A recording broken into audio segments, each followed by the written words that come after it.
Continue,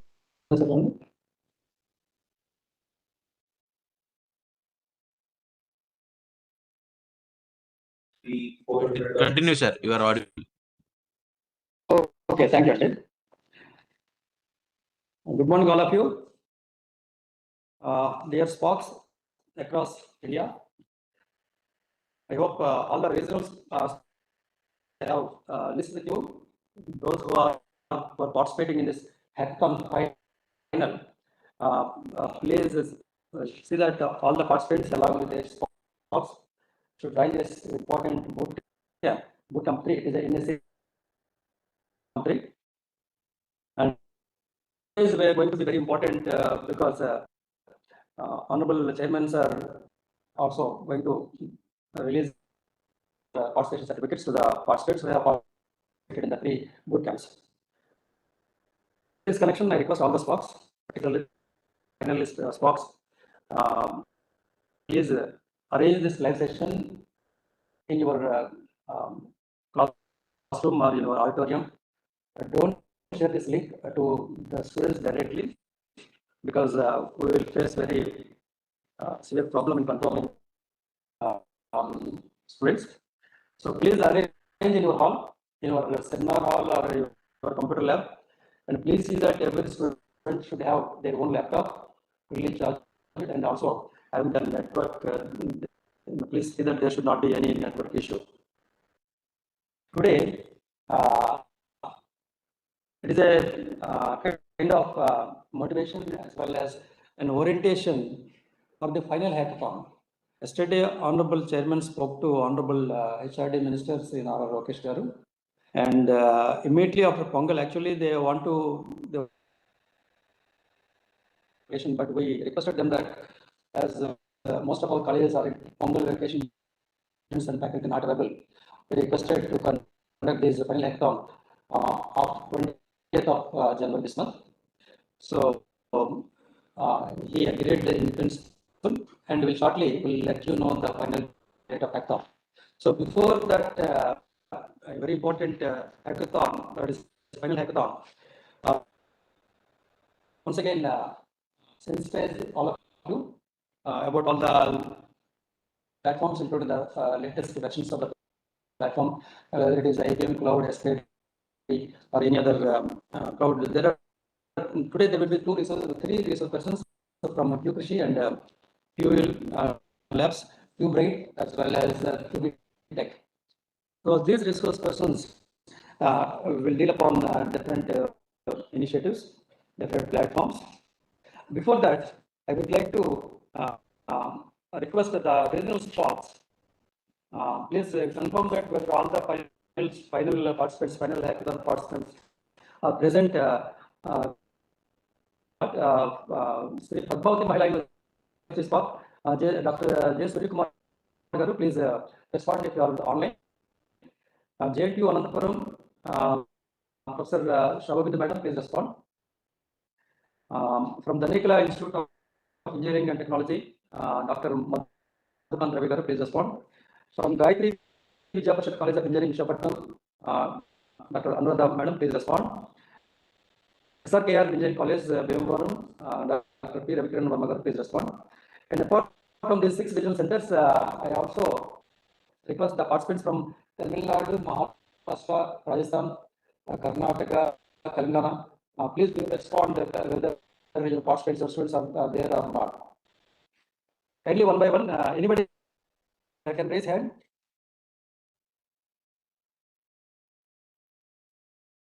I expect that all these spots are there, and please see that your concerned college spots are also there, and the participants are, because it is going to be very important training activity. So before commencing the training, I also request that we have separated 2-3 proceedings from AppShare to establish quantum innovation centers. These quantum innovation centers are highly needed because immediately after hackathon, we are going to arrange a series of training programs again. Not only that, the final hackathon winners, we will select them for a tour to the hubs across India. Say, for example, we are planning to send the final winners to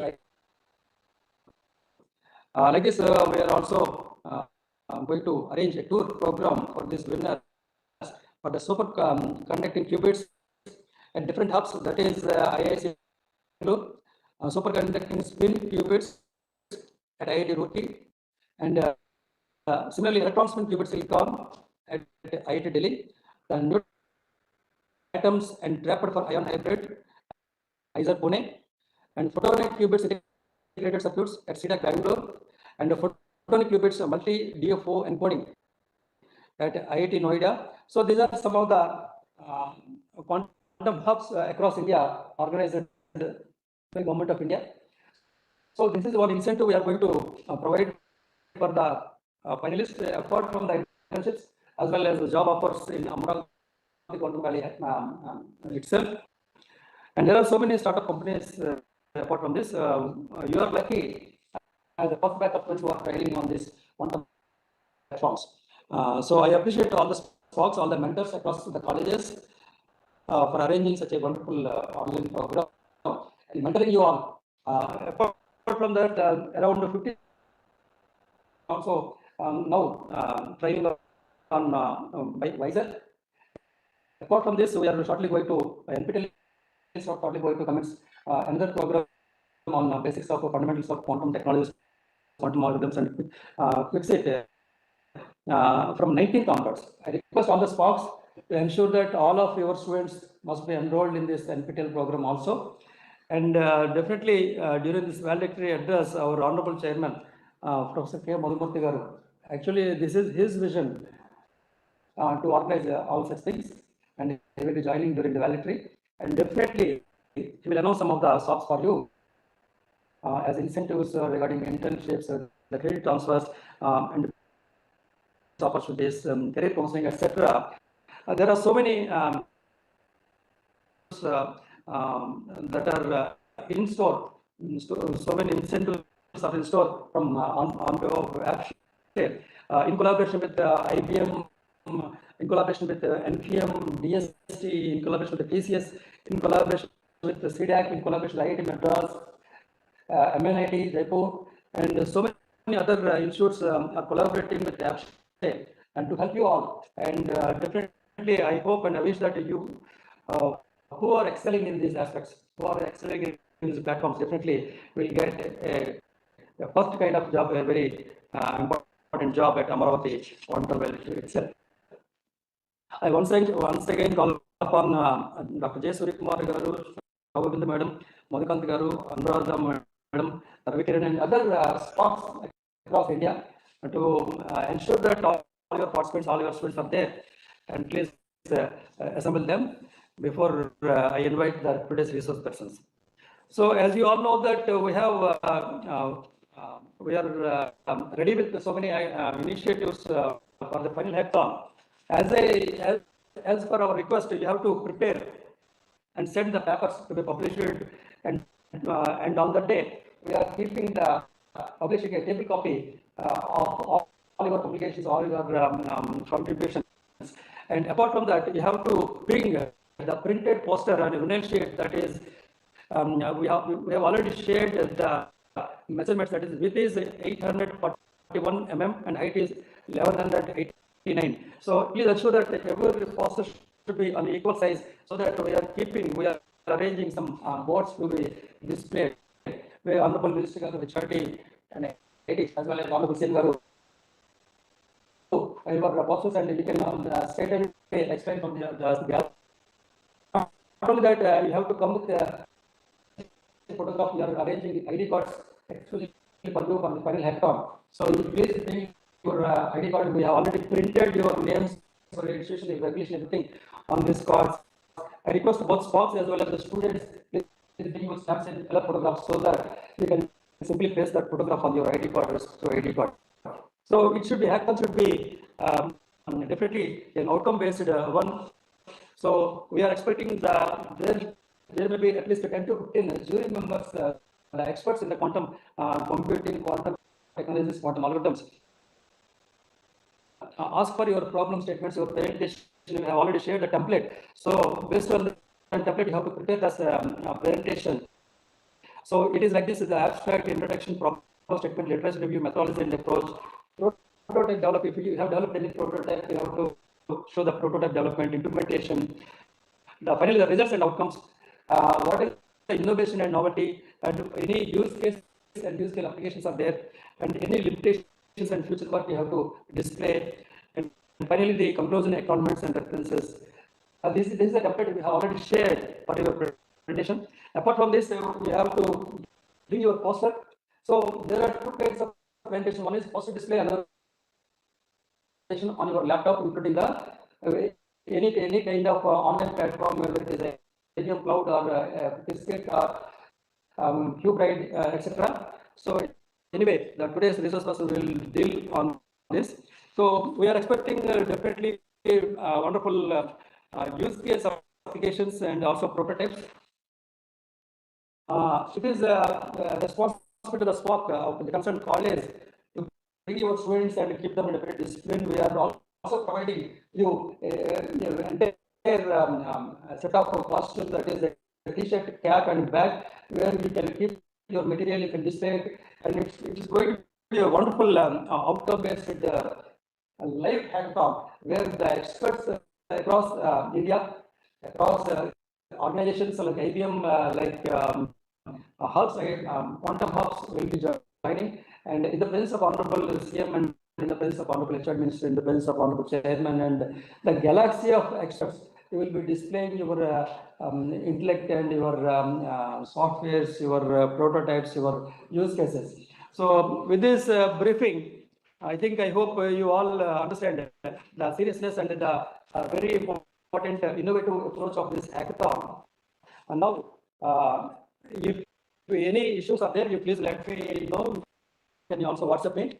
I hope all the participants across India are already there.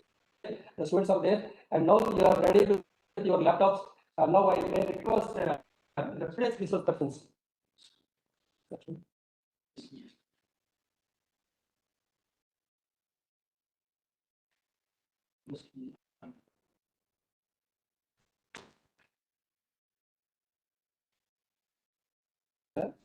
Can you?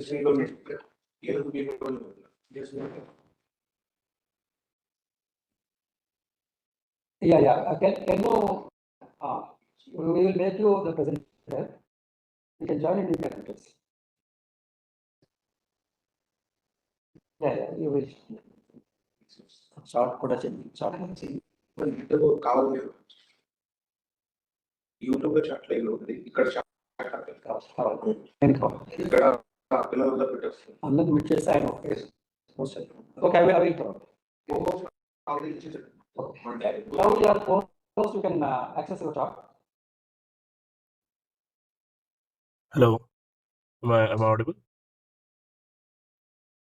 Yeah, you are audible. Yeah, I think Now the co-host that is not accessible still. access our laptop, sir.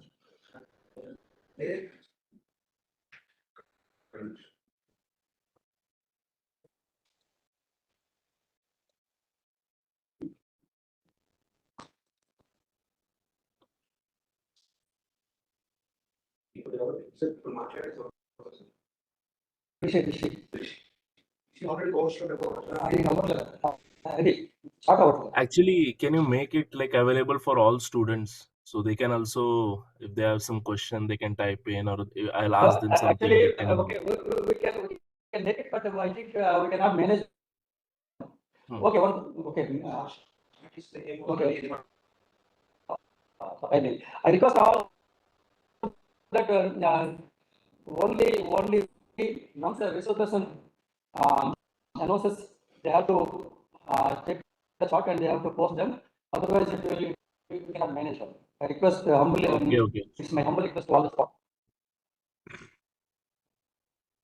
Yeah. Should I start? Yeah. Please go ahead. Yeah. So, hello everyone. I hope you remember me. I have taken one session of yours in the initial phase of the hackathon, and we explored a little bit of fundamentals. I see a lot of students here. So all of you are like, all of you guys are final participants of this. Like all of the teams here present are the final selected teams for a hackathon. Is it right? Yes, sir. Anil sir. No, sir. Now, Hmm. but we have selected 700 students. So apart from the 700 students, we also invited. They will learn next. Okay. Sure. Only, Nice. only the final year students will be with laptops. They will take your instructions. Okay. Got it. Good. Rest of Thanks. students participants, they don't have laptops. They cannot do this. Sure. So, guys, basically, like today's session is not about I'm teaching you something, or it's not about like I'm talking about some algorithms to you, how you should solve this, how should you approach some problems, just to for a particular hackathon or particular getting some results or something like that. So today is something different. Today we are exploring like how you can make your projects, whatever you are doing, like for this hackathon, apart from this hackathon, into real use case, or like you can start to see like how you can convert this into research papers and all.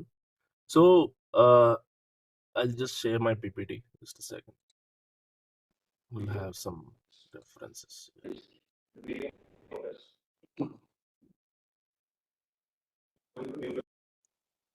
Let me know if my screen is visible, all of you. Like anybody can answer. Great. Yes, sir. It is visible. It is visible. Your audio is also audible. Great. So let's start. So what we'll see today, like if the like what changes at final round, because I think like you have passed with multiple rounds right now, and like you have most of you have already meet the requirements what your title says. But now what you should do different, how should you make it like something useful, something value added, and how we can make it to some research grade or something like that. So from we'll see like what changes at final round from demo to real world use cases, hands-on modeling and system realism, and what make a project strong and defensible. Okay, so you already have, I think these 10 topics are there, and most of you have already done like the basic requirements. You might have got some solutions, like for example if anybody is doing qml, so you might have got some model with you right now. Okay, with the data pre-processing you have done, you have applied qml or you have applied ml and added a quantum layer to it, and you have got some results. Similarly, like let's say in portfolio optimization, you might have used different kind of methods. Might have used qaoa, got some results out of it. Okay, but now what is the results? We need to think in certainly in different way. Like whatever the results you got, does that matter? Okay, is it good, or is it something useful to somebody? Okay, so there are four layers right now if we talk about use cases and all. Okay, so like there is layer one. We talk about algorithms that you have already done. Okay, so we'll not talk about getting what we can say what how to apply QAA, or how will you get some good results applying QAA and all. You have explored more than enough right now about it. Okay, so layer two is like constraints and assumptions. So what are constraints and assumptions? Basically, whenever you try to solve a real kind of problem, okay, so there are some constraints involved. Okay, and lot of assumptions we make. So I'll show you some practical demo. Is my voice clear? I'm seeing some messages. So is my voice clear or proper? Okay. So this layer two about constraints and assumptions. So for example, like when you're trying to solve a portfolio optimization problem, so you try to take more and more realistic constraints. Like cardinality constraint means I want certain number of stocks selected, which we'll explore little more. So for example, if you take QML, let's say this financial related like credit card fraud detection. So if you try to solve that kind of problem, what kind of constraint might be there? Accuracy, yes, definitely it is there, recall, precision, and all. But apart from that, when you want it to be a use case, when you want it to be something called as production grade, you'll try to go for things such as latency. Okay, is this able to integrate in real, what we can say, environment? Is it able to deploy in certain system whatever the model you are creating after you reach certain accuracy? So latency, the speed of the, your model, how fast it is able to detect some algorithms. So that comes to layer 3 backend and system realism and use case and narrative. So basically, who is using whatever you are doing right now? So is who is the if you want to make this as a use case, whatever the project is, apart from this, all the 10 projects as well. So think from a user perspective. Whatever you are trying to solve or whatever you are trying to do in this project, who is the end user of it? For example, if you are doing medical imaging, if you're trying to solve medical imaging or something like that, so who is the main user? Okay. Or if you're trying to solve portfolio optimization for some banks, who is the main user? Okay, maybe like if you're going for B2C, so if there is a customer, there is some app, so who is the end user? Like you, the people. Okay. Or if you're doing for bank, the portfolio manager, bank manager, fund manager or something like that is the end user. Okay. So what kind of end user does want there? So if you think from that perspective, you'll get some realistic constraint, and you'll get more and more how you can elevate it to use case for industry, for startups, even if you want to go for any startup or something like that. So now I'll share some notebook to you guys. Just a second.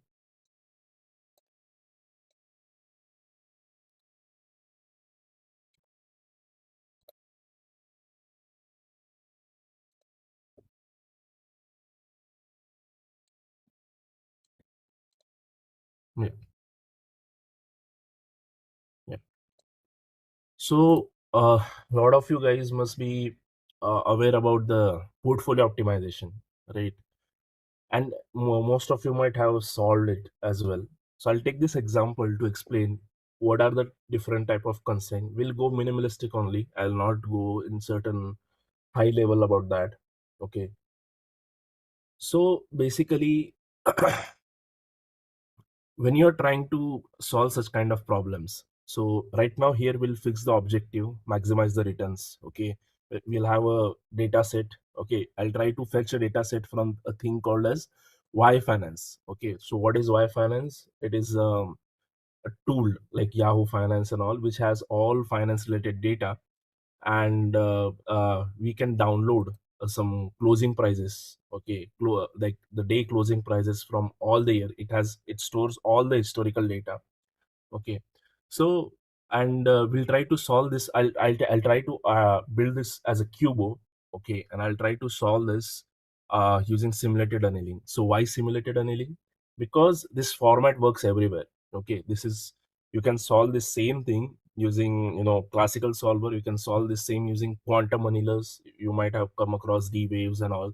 You can solve using the same CIM, the confluence system, hybrid solvers. Okay, and digital annealer like Fujitsu and all as well. Okay. So it's all about, and you can solve the same thing using gate based IBM quantum computer. You just need to map it to Ising Hamiltonian. You need to map this cubo to Ising Hamiltonian. So a few maybe, like, what words I am using maybe a little heavy for you, but I'm assuming that this session is intended to the final hackathon students, so I'm deliberately using direct terms instead of directly going to explain and all.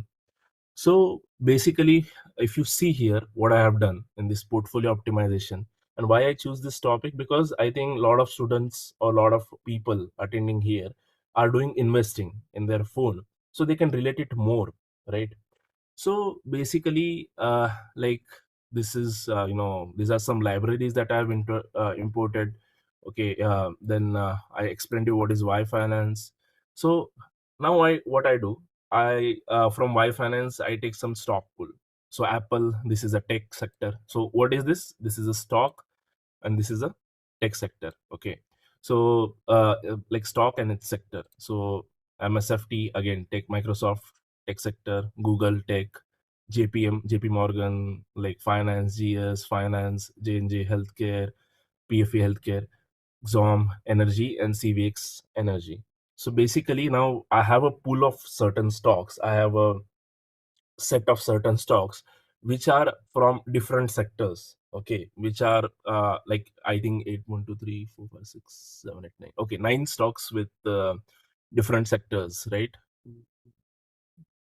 Yeah, yeah, 9 stocks with 1, 2, 3, 4 different sectors. Okay, so I try to download this data from the like Y Finance itself, and I calculate returns, I calculate covariance matrix, and then we build this cubo. Okay. So when I just a second.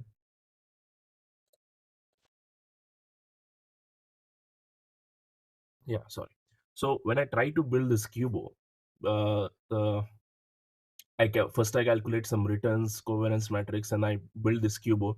So a lot of students might who are trying to solve such kind of problems might be aware what kind of cubo it is, what we are trying to build. And after building and defining this cubo, I'm okay. One thing, like, you might become like confusing a little bit about, we are trying to maximize returns, right? So we are getting this negative mu, okay, because cubo suppresses, cubo gives us the minimize result, right? So that's why I've used this minus sign here. Then this, I'm trying to add some cardinality constraint here, which I explained. So what is a cardinality constraint? I want to select exact same some defined number of stocks. Okay, I don't want to have more and more stocks in my portfolio. Okay, so whenever you invest somewhere, whenever you use different kind of platform like Grow, Angel, I don't know what platform you might be using. So whenever you're trying to use such kind of platforms and you try to invest in some stocks today, so it is always defined number of stocks. You don't invest in like, okay, this is growing, let's invest here. You have some limitations, right? You have limitations, like you have some budget, you have to select, to track the progress properly, to monitor, need to select in certain number of stocks, okay, according to your flexibility. So like, this is a cardinality constraint that does that. So there is sector constraint. So you don't want to invest in each what you can say every money of yours in a single sector. Let's say, why such kind of things? Okay, let's say if you use your whole money into, let's say, healthcare or IT sector, and you got to know that is like it's falling down, the market of IT is going down. So what will happen to your money? What will happen to your portfolio value? Okay, so it's like completely your portfolio value is crashing, because all of your money is invested in only one sector. Okay, so this is not the ideal case that you must be going, right? And then there is risk limit, like the basically how much risk you want to take. Okay, so this solver, okay, so basically these are the three constraints that I've added. And now let's see, I'm trying to solve using simulated annealing. There are some steps, okay, I have defined like 4,000 steps, try to solve it. And I have will toggle the constraint and understand like how it, what we can say, affect the solution quality. Okay, and what is the k is equal to 4? So this is 9 stock of 9 pool, right? A pool of 9 stocks. So I'll try to set some number here. Okay, so for example, I just wanted to have a 4 stock, and if you are seeing here, so I have defined it as false. So right now I'm not considering any of these constraints that I have defined here. Okay, and I'll try to solve here. Okay, so all this data is downloaded. You're seeing 9 of 9 completed. All this data in real time, it is downloaded from Y Finance library. Okay, and the asset that it is selected right now, you are seeing the energy is too high here. Okay, it may be a minus sign, but energy is quite high here. So like, it has selected 1, 2, 3, 4, 5, 6, 7, 8. So total out of 9, it has selected 8 stocks. Okay, so is this a good solution? Like, is it a controlled solution, or is it the solution that you will see, you will accept, and you will invest based on this? No. Why? Because it's just trying to give us a random solution based on what we have got. It is not looking for constraints like risk. It is not looking, so this is so risky solution. Okay, and it is asking you to invest in like everything. So it is not adhering like like whether you should invest in proper strategical manner or not. Okay, so let's see if I make this true right now, what happens. Okay, now instead of 8 stocks, I have 4 stocks. And how it set it this up is like, uh, now finance, we have sector breakdown, like from finance we have two, like JPM and GS. From healthcare I have one, and from tech sector Google I have one. Okay, what does this mean? So it is adhering this kind of constraint called as cardinality constraint. Okay, and why this is important, because I can at the same time I can just monitor four. Like if I want to manual monitor whether how what things is happening, I just need to look for the news of it. I need to like continuously get invested in that company and see what the projects they are doing and all. So basically, the like these four are been selected, and it try again, like in the cubo we have tried to get maximum what we can say returns out of it. So we are selecting in that. What if I try to now import this sector? What it will do, like if there are same thing from two sector, it try to do what we can say, it try to penalize. So now it will have a what we can say sector constraint aware thing. Okay, now see what it has done. Okay, so like Google, from each sector, last time there was no energy sector here. Okay, now what it has done, it has taken included energy sector here as well. So each thing is there from all the sectors. Okay, so when I tried to make it true, now we'll try to minimize the risk as well. Okay, there is certain risk you not take. So if you are, so if I make this true, yeah. So now this is like, it is adhering the risk. Okay, it is trying to adhere the penalties and cardinality, everything that we have given here, and it's trying to solve and give us the best result that we have. And you are seeing from the first energy, which was like very high, 0 something. Now it is minus 48, which is much lower than what we had first at the first time, right? So you can say that whenever you're trying to think with what we can say such kind of problems, always think about what constraints matters the most. So I want you to think in that perspective, like what constraint matter the most. Okay, so just I think chat section is active. So who, like you, most of you maybe into this portfolio investing, must have their portfolio somewhere, teachers, students, everyone. So can you just chat here, like what kind of real concerns do you think in a portfolio optimization kind may have it? Like just try to type in here, or you can answer to your teacher. They'll type it for you. So like what kind of real constraints does the you know a portfolio optimization software may have, or a solution may have? Like three of you, the three you just got to see, this cardinality sector. So what can be it doesn't need to be like a right answer or wrong answer. It just like whatever you think. Let's take a 2 minute and try to answer this. Like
I see any messages here, I think. No. Okay, I think students are not allowed to send the messages. Okay, they are turned off it, right? Okay, let it be. So basic, I'll just give an overview what can be done. So basically, there is something called as budget constraint. So what is budget constraint? You are trying to what you can say, you have certain budget, right? You are not having unlimited amount of money. So basically you have 1 lakh, 2 lakh, 4 lakh, whatever the budget is. You have that kind of budget and you are trying to solve for it. Okay, so for this budget, you want it as a constraint. Okay, you want your portfolio to be diverse. Okay, so there is a constraint called as diversification. Okay, so there are certain set of constraints that you need to consider here. Similarly, in your projects, okay, whatever you guys are doing, whatever it is, like QML, Cubo, uh, what you can say, anomaly detection, whatever it is, they just think, if you want it to have a what you can say, to make it as a use case, you want it to take it as a product or something like that, or useful to industry, always think what type of constraints are you trying to solve. Here I assume there is like unlimited budget. So what a kind of assumption did I make here? I didn't included any budget here. It is just a stock selection, right? So whether can this thing can buy us using the budget, can it buy it? Okay, so I want a good allocation. So this is also like, whatever you are buying it, it should have an optimal allocation. Okay, and you should use all the money that you have. It's not like you have 1 lakh rupees and it is allocating only 50,000 rupees, this kind of algorithm of yours.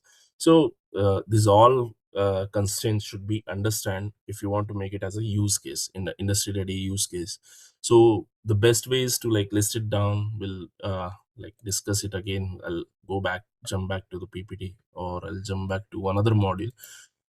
So most of you guys must be using I think, just a second.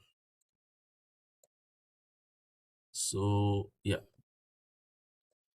so most of, okay, another thing I want to mention, which will be helpful for research as well as production thing. So most of you, I am seeing like quite teachers are also there, and so this will be helpful for you guys as well. So basically, you must be now, a lot of you guys must be involved with Qiskit, right? So you're using Qiskit for your projects and all. So for example, I'm using a simple Hadamard gate, okay, and I'm using a state vector here. So I have a probability of 0.5, 0.5. Okay, so this is an ideal situation.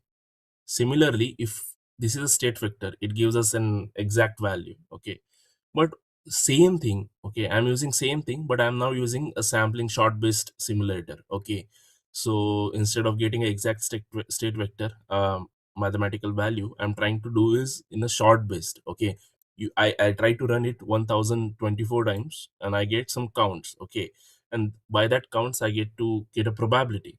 So if you are seeing, ideally it should have like some 512 because of the 50% probability.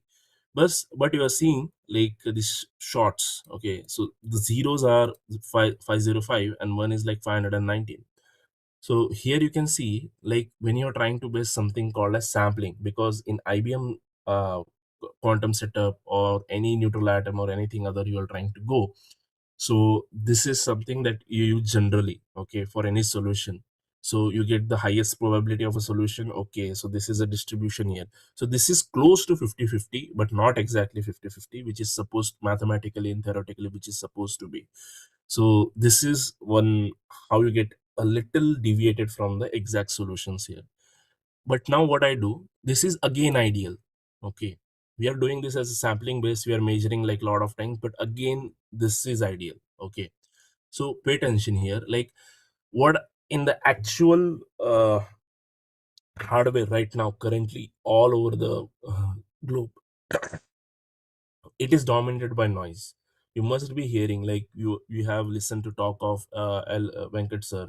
right? L Venkat Subramaniam sir is insisting, like, this is noise is there, after a certain time, like 2030, 2032, or next year, they are trying to take some important step, okay, to counter use this noise, okay, and get rid of the noise issue and all.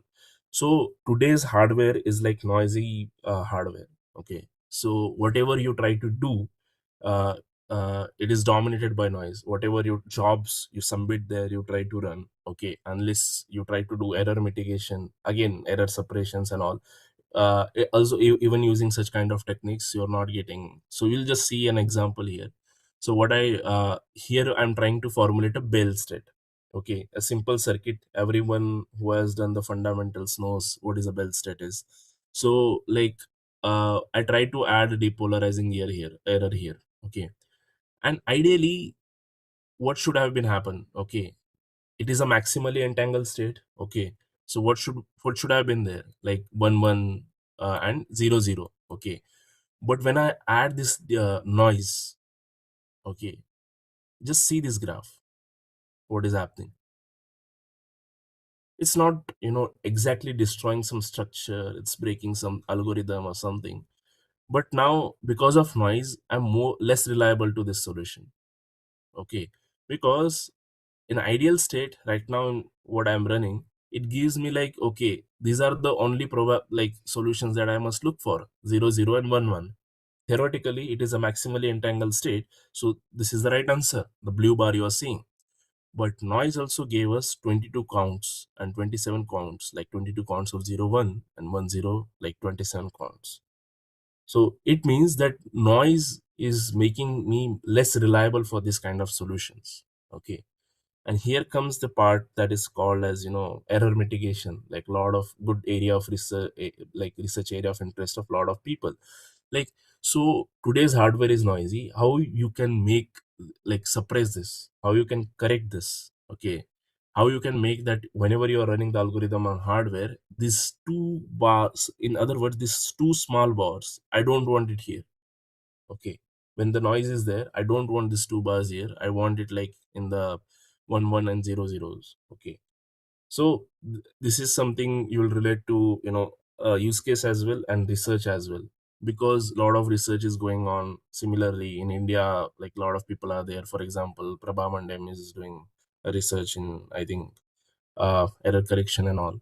And when you do this, so also that it takes to a step further, like people are interested in logical qubits as well. So these are like error corrected qubits, because right now you're seeing like 127 qubits quantum computer, so most of them are like, physical qubits, whether it is neutral atom and all, okay. But you don't need error in all of this here, you need a controlled environment, right?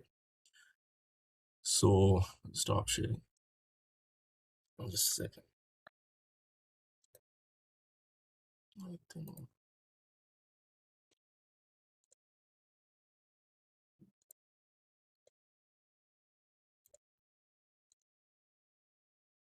So just a second.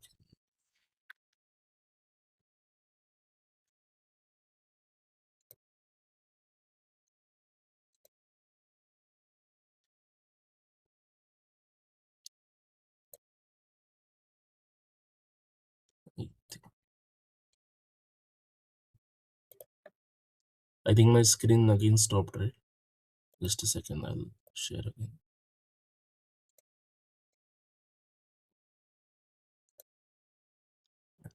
So I think now it might be visible, yeah. So whatever you did so far in your hackathon project, or whatever projects you're doing, maybe like for your capstone, undergrad, or whatever it is, okay. So demo is something what you show in this hackathon. It works in ideal settings. Assumption are hidden. Like, for example, I assume the budget in that portfolio. Okay. Focuses on correctness, like, okay, this is the good solution, optimized for presentation, okay, and it looks impressive, like, okay, this is giving so and so solution. But whenever you are trying to convert into use case, so Apshi wanted it to be have focus on how you can make this use case, okay. So which works under constraints and realistic constraints, okay. Assumption are explicit, whatever you are assuming, Okay, they're completely explicit. You are not underlying any assumption that that you are not aware of, or by mistakenly you're doing. You are properly aware of your environment that you are building, right? It should be reliable. Okay, optimized for real decisions and accepts its limitation, what it can do, what it cannot do. A perfect use case, whatever you're trying to build, you should be completely aware of it. Okay, its strengths, its weaknesses, its capability, okay, its reliability and everything. Okay, then what are some common pitfalls? Okay, so some common pitfalls in this okay, I'll just go back. I think some students are trying to take some photos. Okay, so yeah, I think a lot of you are done. So some common pitfalls in this quantum project. uh, so claiming advantage from ideal simulators. So you saw like these ideal simulators are just like you know uh, they are not showing us what is happening on actual hardware. We want the solutions to be run on actual hardware, right? So ideal simulators is not a good thing to go. Okay, even like for research it is just a toy thing. If you are just see like whatever your approach is, final end thing is, according to it what suits the best. Like are you requiring more and more qubits? So is the ideal simulator good for you? No. Then go for the, what I can say, no, noise based simulators. Okay, so you go for noisy QSM. Okay, so like ignoring constraints for better results. So maybe like if you're thinking, oh, I'm not getting a solution, I'm not get if I injected sector diversification, okay, if I injected allocation of money, I'm diverse allocation of money, a perfect allocation of money, I'm not getting, what you can say, better results. Okay, I'm not getting good results. So you are just removing it for the sake of that. So you should not do it. Okay, because it's not, this algorithm whatever you're developing, it's not helping anyone in that sense. Okay, for research and for the things, most even for the classical thing or quantum projects what you're doing, the most important thing is baseline comparison. So if you're not doing baseline comparisons, okay, what is baseline? Like for example, you have developed a quantum algorithm to solve let's say this portfolio optimization problem, but are you comparing to the classical algorithms? Okay, whatever, like supply chain problem, routing problem, okay, ML, if you're trying to solve QML, are you comparing your solution with ML? Is it really something called as advantages, or you just did some QML and it has low accuracy and you're some claiming that I have done some kind of project? So it's useless there. So the most like it's not like you just chase again like for advantage in the first hand, but whatever you are doing, it must be useful, because it not because it just quantum, it should be giving better results. You should use quantum in a such a way, either hybrid or full quantum, that it gives you better advantage than what classical are not capable of doing. That's what we are going in the quantum domain. So always have a baseline comparison. And like don't hide any instability, limitations or weaknesses, whatever you are, try to work on them. Okay, to make this quantum project as a use case, taking to any industries and all.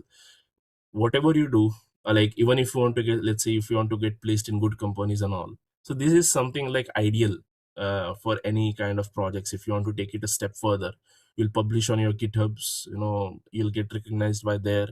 So like not only this quantum computing companies, but if you are targeting something as software engineering roles and everything, try to do some projects, try to take it one or two steps ahead, try to publish it on github, because people will see how realistically you have thought about this.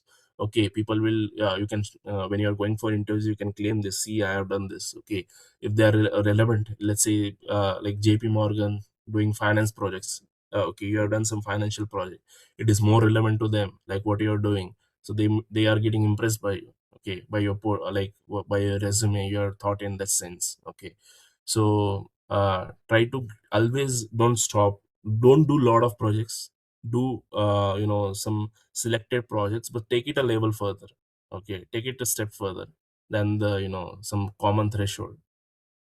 So what you learn today, like constraint define realism. Okay, um, always same algorithm you're using in the ideal situation may not give you, in the real situation is not giving you the real like the same outcome again and again. So backend choice, so we saw like I first use state vector, then use QASM, then later I use noisy QASM, and how it differed in the results. Okay, so backend choice affects, it matters. Okay, whether you're doing research or something like that. And stability matters more. If the solution is not stable, like when once you run something, it's showing really different result, and next time you're showing it is something close to ideal, and next time you're running again it is far from something ideal. So it's not a good solution. Okay, so these three things are very important whenever you try to do use case or research. Okay, what assumption did we make, okay, to make it work? What do we learn from the failure of instability? So acknowledge failure and try to work on it. That's how you will get a good research paper, or that's how you will get a good use case, or that's how you'll take your project one step ahead. Okay, failure means that it doesn't mean that you're not able to do it. It means you have an opportunity to do something that others are lacking of. Okay, if your algorithms is not working or something, if you think you are hitting some dead end or not. Okay, so what breaks when the assumptions is removed? Okay, so let's say if you're knowingly doing some assumption. Okay, and one more thing, whenever you try to do some projects, so they are what I can say, unknowingly or knowingly you make some assumptions, so always try to list that and do something. And okay, so for research paper, okay, try to go for sensitivity analysis, stability versus performance, failure models as I've taught, and most important, comparative baselines. Okay, so I think we are running out of time, so I'll just end with this quote: good research starts where ideal demos stop. Okay, so thank you all of you, and yeah, so all the best for you guys for final hackathon, all the best for your capstone, all the projects that you're trying to do. Always try to make some selective, not go chase behind like a lot of many projects. Take selective projects, take it some step ahead further, and all the best to all of you guys. Yeah,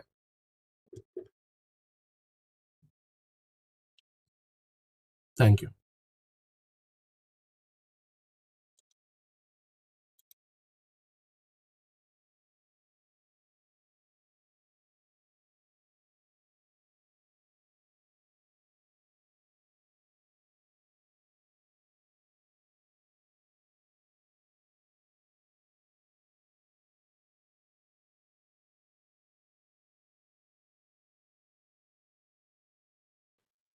Hello? Am I audible? Yes, I think, yeah.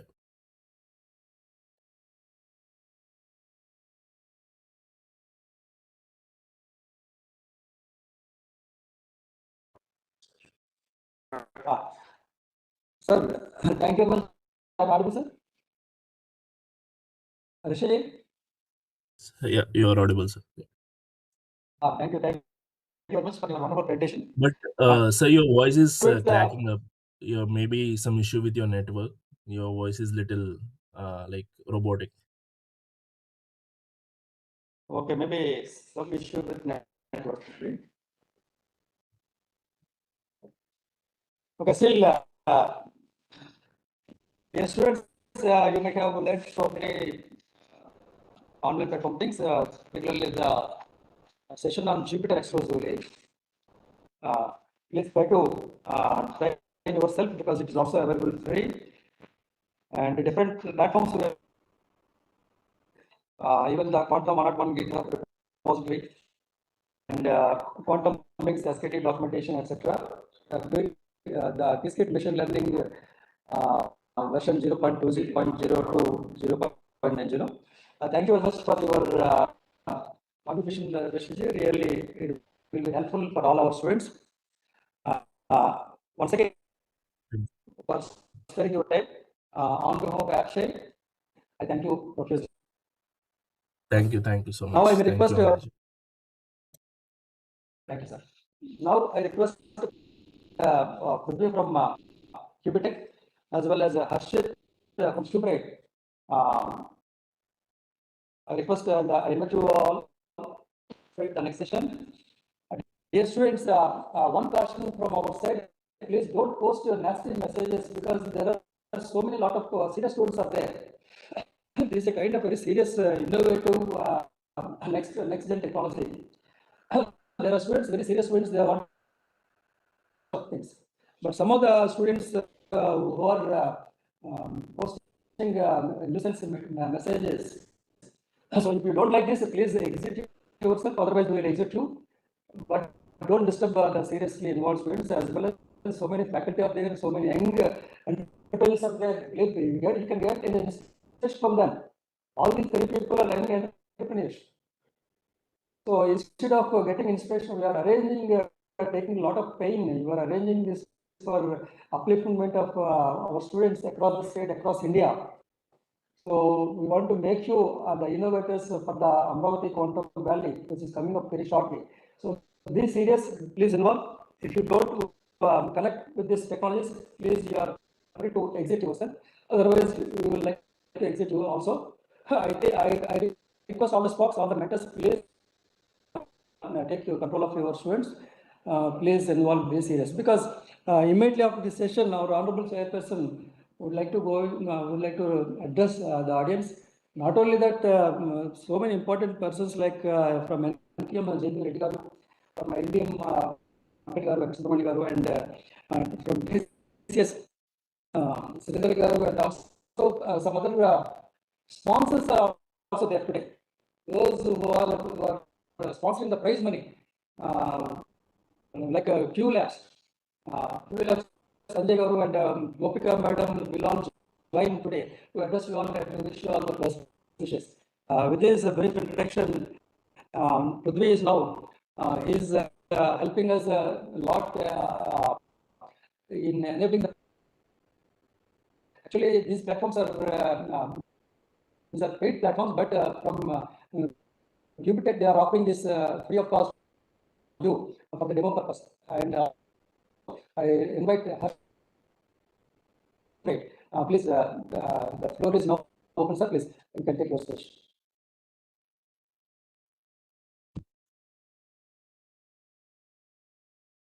That's it. Prithvi, please. Yeah, hi sir. Thank you for having us here. Sir, I request you to give unmute option to Harshit as well. He's in the call. Okay. I think you made post. I will give also Harshit too. Yeah.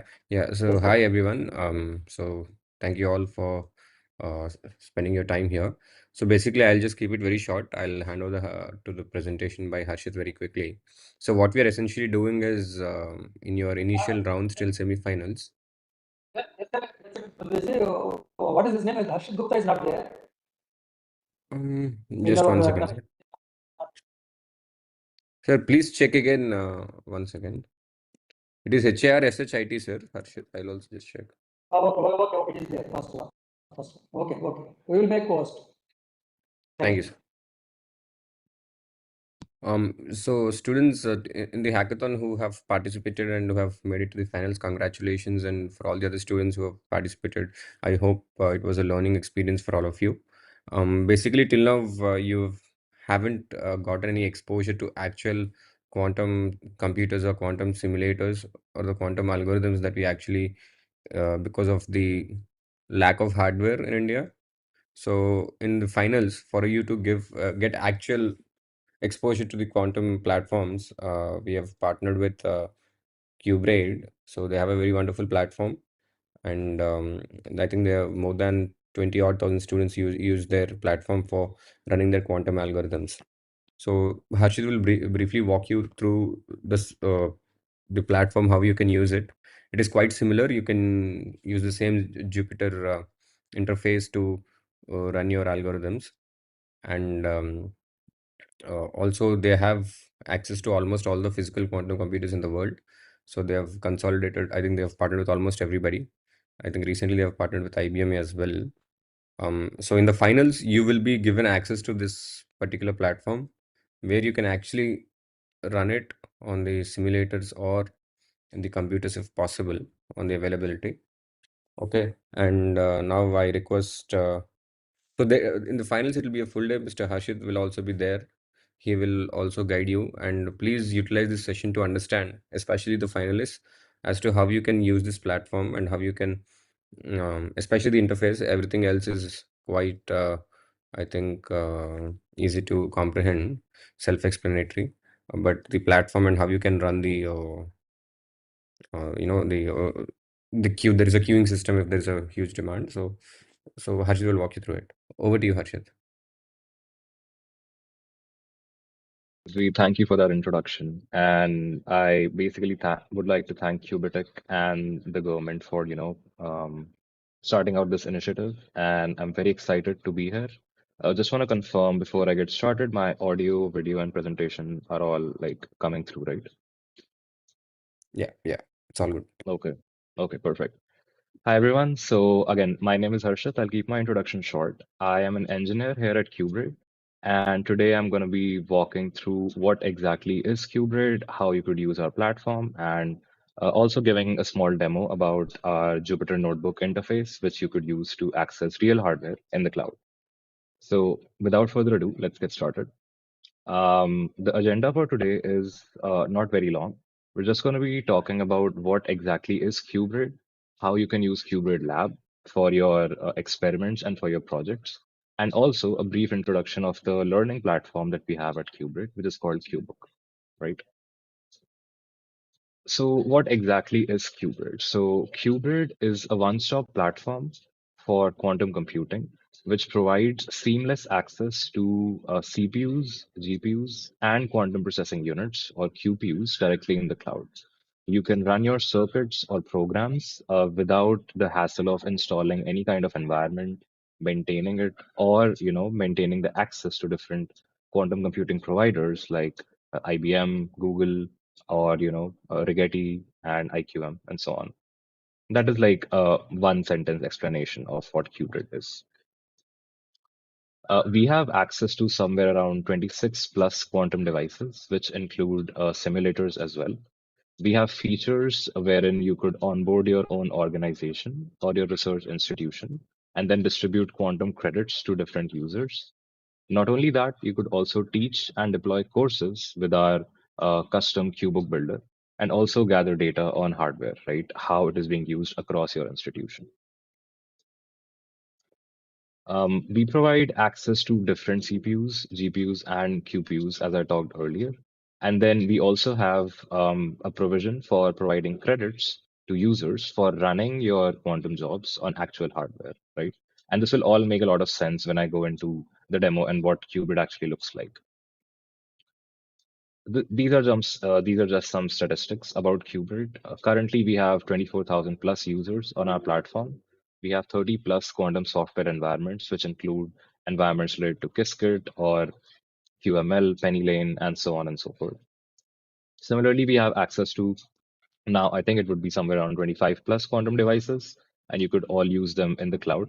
And I will show a sneak peek of what that looks like in a short while.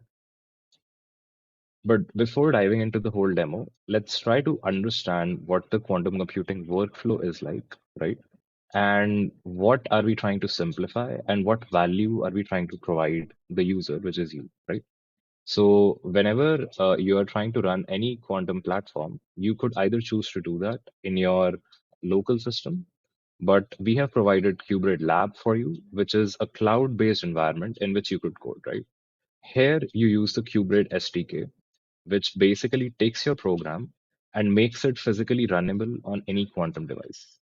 How we do that in the background is through something called the Qubit runtime, which is a managed service on Qubit's backend. It takes your program, sends it over to the quantum device, gets back the results, and allows you to, visualize those results. This all sounds very simple when I tell this in the presentation, but there's a lot of complexity going behind the scenes. So this is the whole quantum computing, life cycle of what it means to actually run a program with Qubit, right? So there are two things here. The first is the Qubit Lab. So Qubit Lab is a cloud-based IDE which uses Jupyter notebooks, as you just saw. and it is available on lab.cubrid.com. And you don't have to configure anything. You just have to sign up on Cubrid, then launch your lab instance, and you will be given access to pre-configured quantum environments and quantum algorithms, tutorials, documentations, you name it. So we provide almost everything at one single unified interface.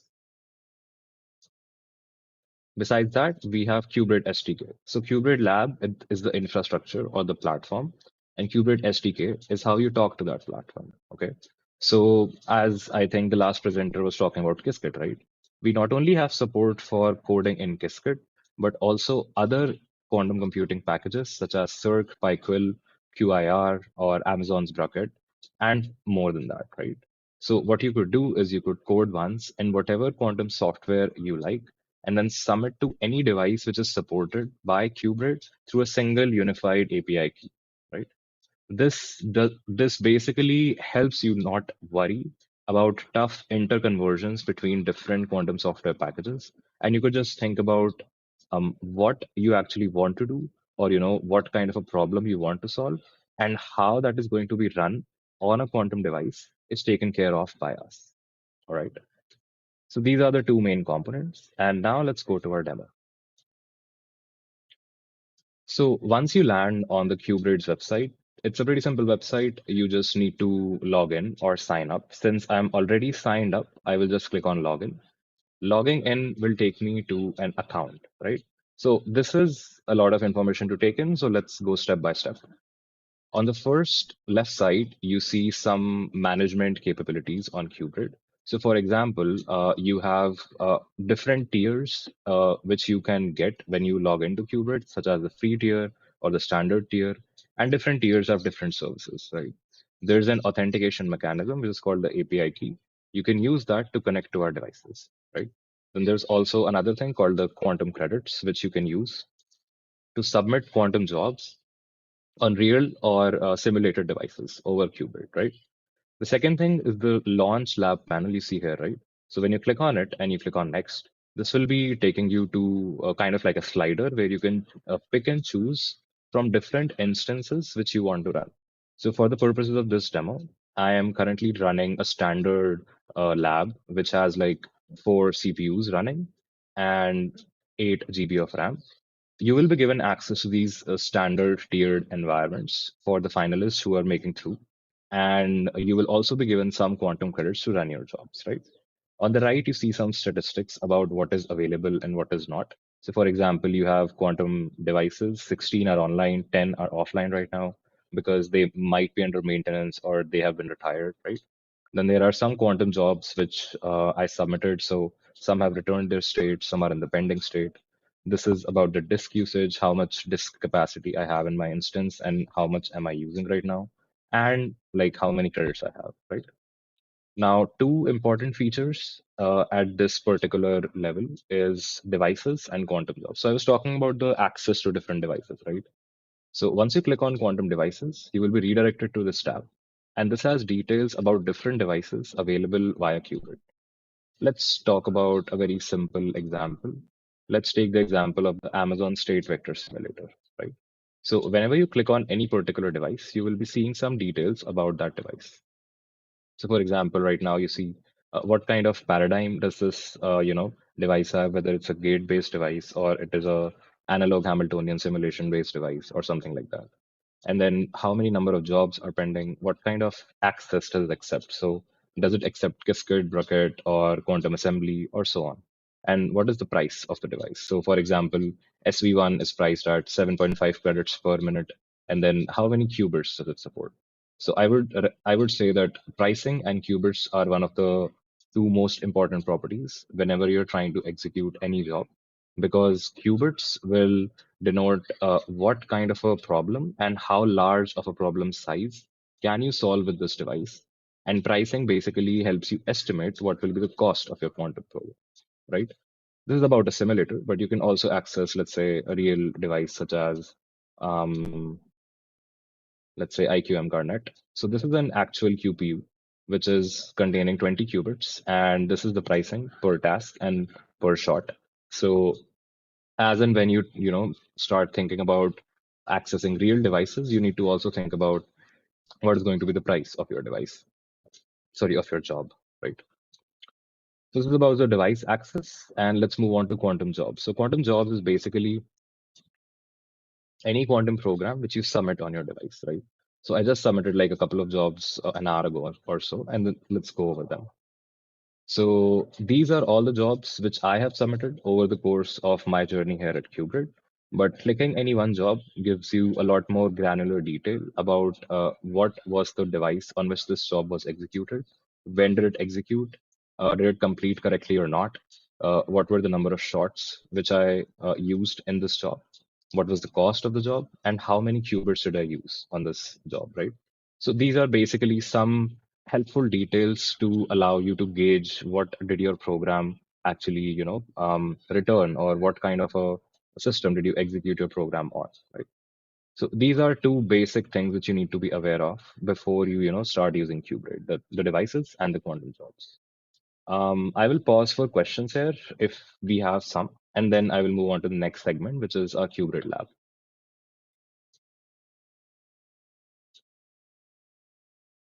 Okay. Um, I don't think I see any questions right now. Prithvi, do you see any questions?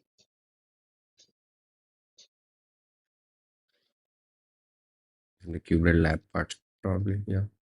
Okay, perfect. No worries. All right. So let's move on to the next segment, which is the Cubid lab. So you see this tile here, right? When I click on it and click on next, we have this interface where you can select the instance which you want to run.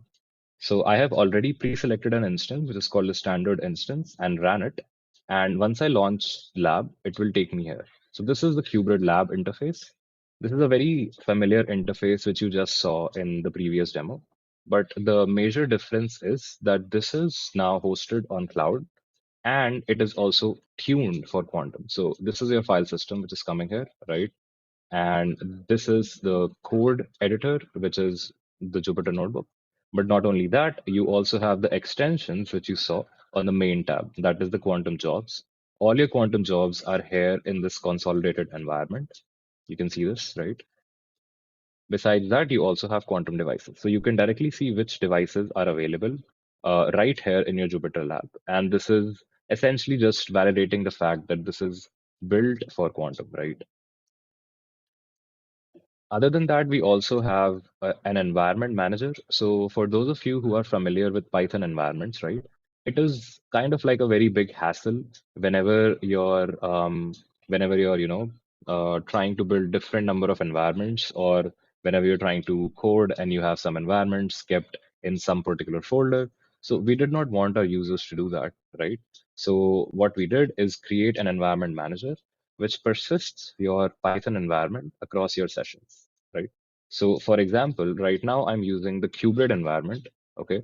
And this is the Cubid kernel. So this is basically just telling you that, hey, I am in this particular notebook. I want to use this particular environment, and I have activated that kernel. And that is why I see Cubid imported correctly, okay?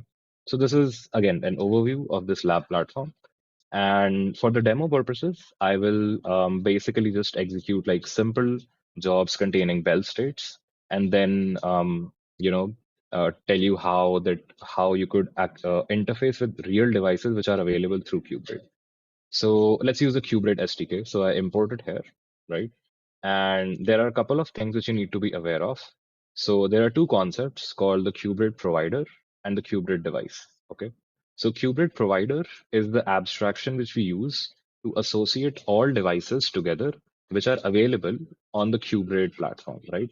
So I basically do Cubid runtime import provider, and then I instantiate that provider.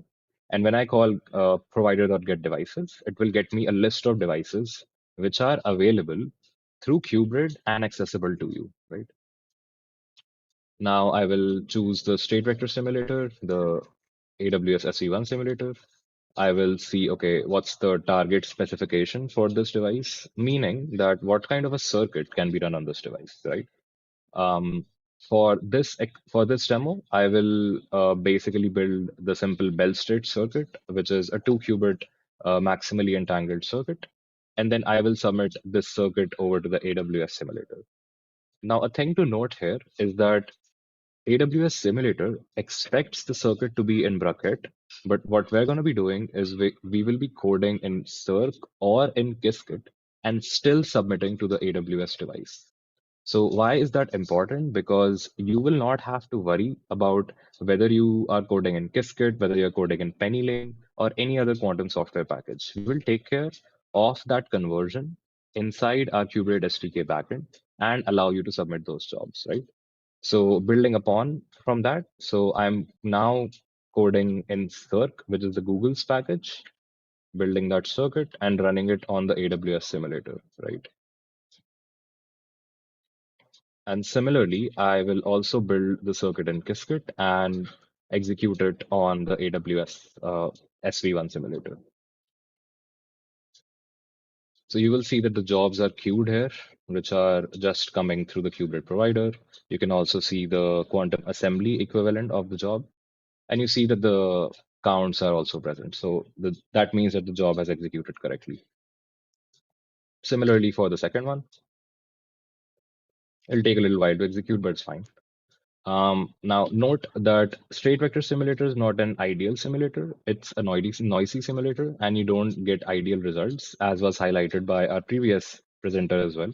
So the Bell state ideally should return 50-50 probability across all the shots which you used, but apparently it did not. It had like 502 and 498 shots for the measurement counts. There will be a similar case for Qiskit as well, but let's see whether the job gets through or not. Okay, so it's queued and it should be executed. Yep, so it's completed. Yeah, similar is the case for Qiskit, right?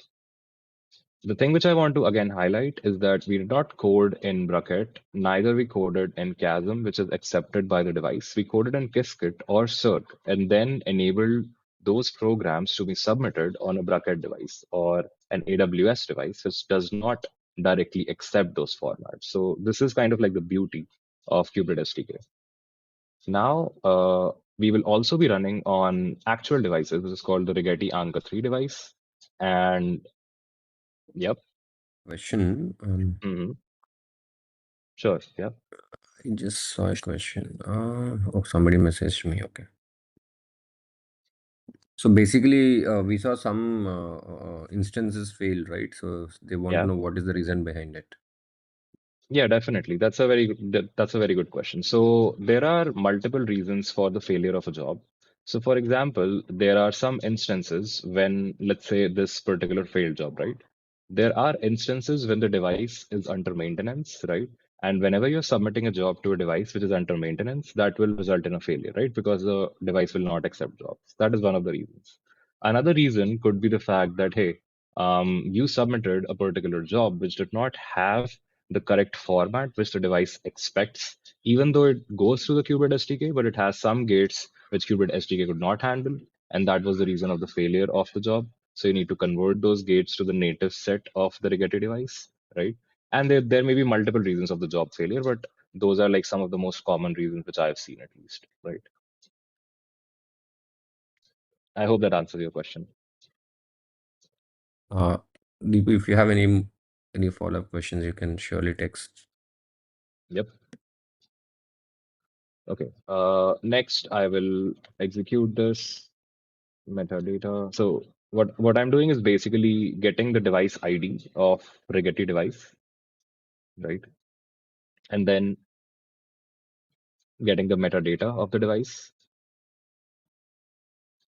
After that, I am trying to get the number of shots and then run the device. Okay. So note that whenever you're running a circuit on an actual device, that has a very high cost, not a very high cost, but it does have some extra cost associated with that experiment, right? So I did run this job a while ago, and then these were the measurement counts, and the cost was somewhere around 50 or 100 credits, I don't remember. But I don't want to spend those credits again on my account, right? So this is what you will see whenever you submit a job to an actual device, that it's a very similar format. You just select the device, you run your circuit, and you get the number of shots selected there, right? Once you've done that, you see, okay, whether the job is initializing, what's the status of the job, what is the result, and then what are the measurement counts of your job, right? This is basically just visualizing those measurement counts. And one thing which I'd like all of you to note is that real devices are still very noisy, right? And the majority counts, even though they are falling under the 00 and 11 tab, but there are some counts under the 01 and 10 buckets as well. And again, that is because of the noise, right? So since this is a real quantum device, we are bound to get some noisy results, and that is why we have some more, noise present from different states of the qubits as well. So this is about interacting with real devices, right? Okay, I think I got some questions. All right, so basically I'll end in a bit and then I will open the floor for questions. But I would say the main takeaways from this demo would be how you can instantiate a qubit device, what kind of a software package you want to choose to build your circuits, and how can you get a real device which is available over Qubit and submit jobs to it. So these are like three main takeaways which I will recommend all of you to take from this demo, right? With that, I think, open the floor to questions. And yeah, thanks a lot for being a patient audience, guys. Thank you.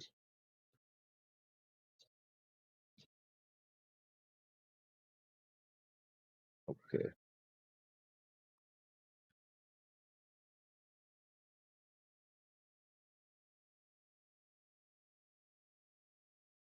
Okay, so I got a question from Vignan University, and they're saying if I will take a wrong circuit and processor, then will the jobs fail or not? Can you elaborate on that? I'm not able to understand the question. I will take a wrong circuit and processor.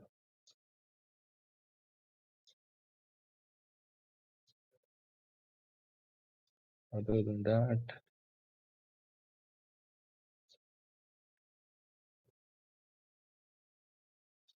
okay, so Kiran is asking how many credits are required to execute a QML circuit because we cannot estimate the credits which are generally required in other clouds.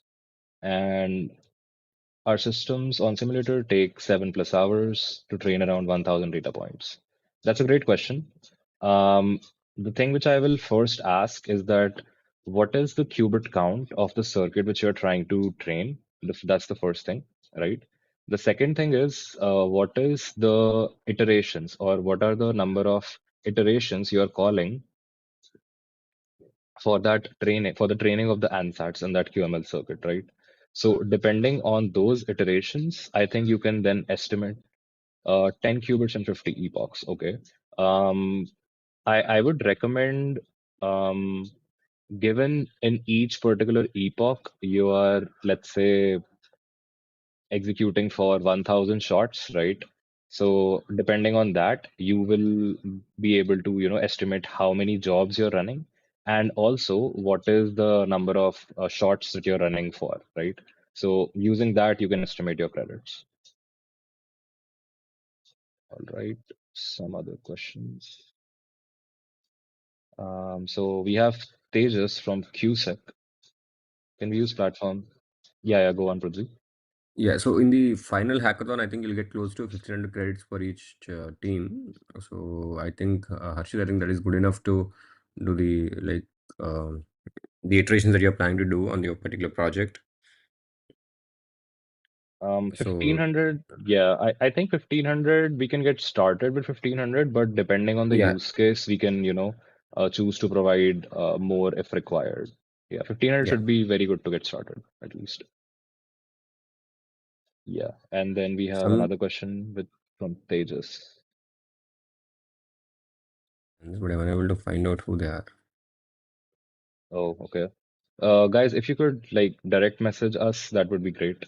So I'm taking a question from, um, yeah, the raised hands participants are not coming to the top.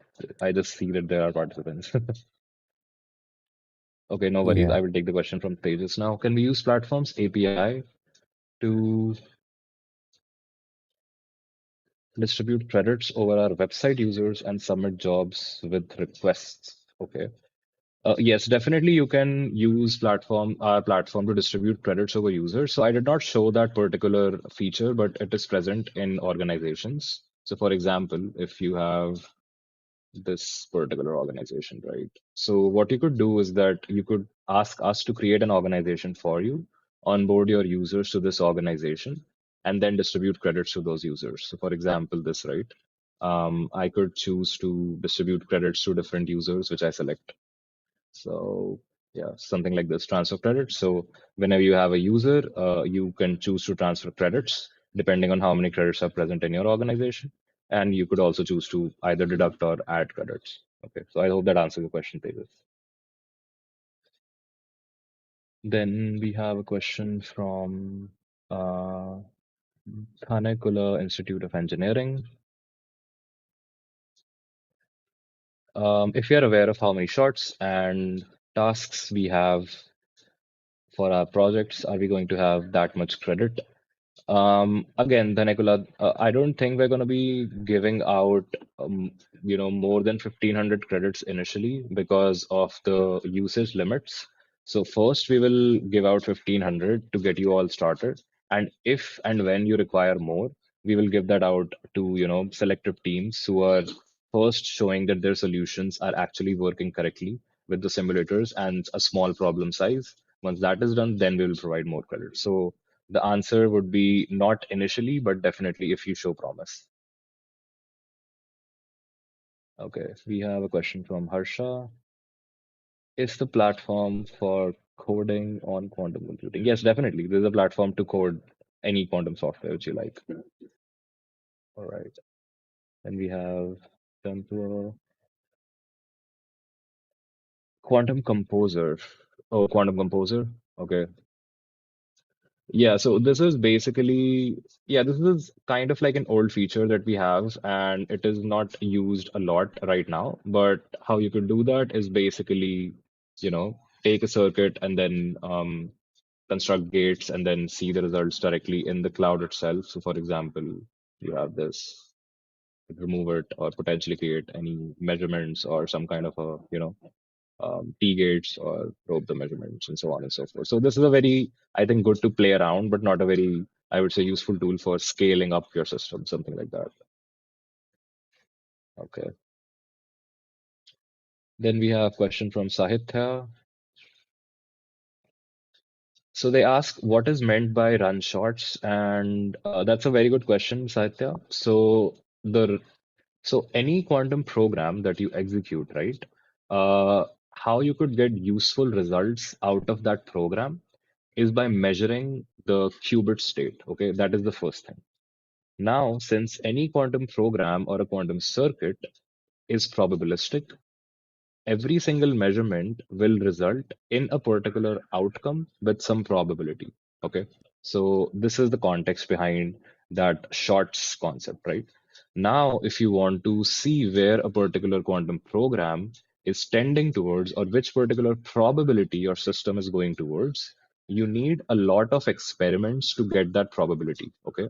So that is what we mean by run short. So for example, if you have, let's say you're tossing a coin, right? We all know that the probability of heads and tails is going to 50-50. But how do we know that? We do that experiment thousands of times, and on average, that goes on to 50-50, and that is why we say it is 50-50, right? Similar is the case for quantum systems as well. But we need to run the experiment multiple times or in multiple shots so that we can get that probability. Okay, what will happen to the credits when the quantum job is failed? That's a very good question again. If your quantum job is failed, you will be refunded your credits back. Do we need to show our final outputs on the QLab notebooks? Yes, definitely you'll need to show your final outputs on the notebooks. I have a question here, Harshit, from Yeah. the Nuclear Institute. So if we are aware of how many shots and tasks we have for our projects, are we going to have that many credits during finals? More or less, I Yeah, think, I yeah. think, yeah, I think I did answer that question, right? Again, if you require more credits, we will definitely give it out on an as is basis, but first we'll need to see your initial solutions. So, yeah.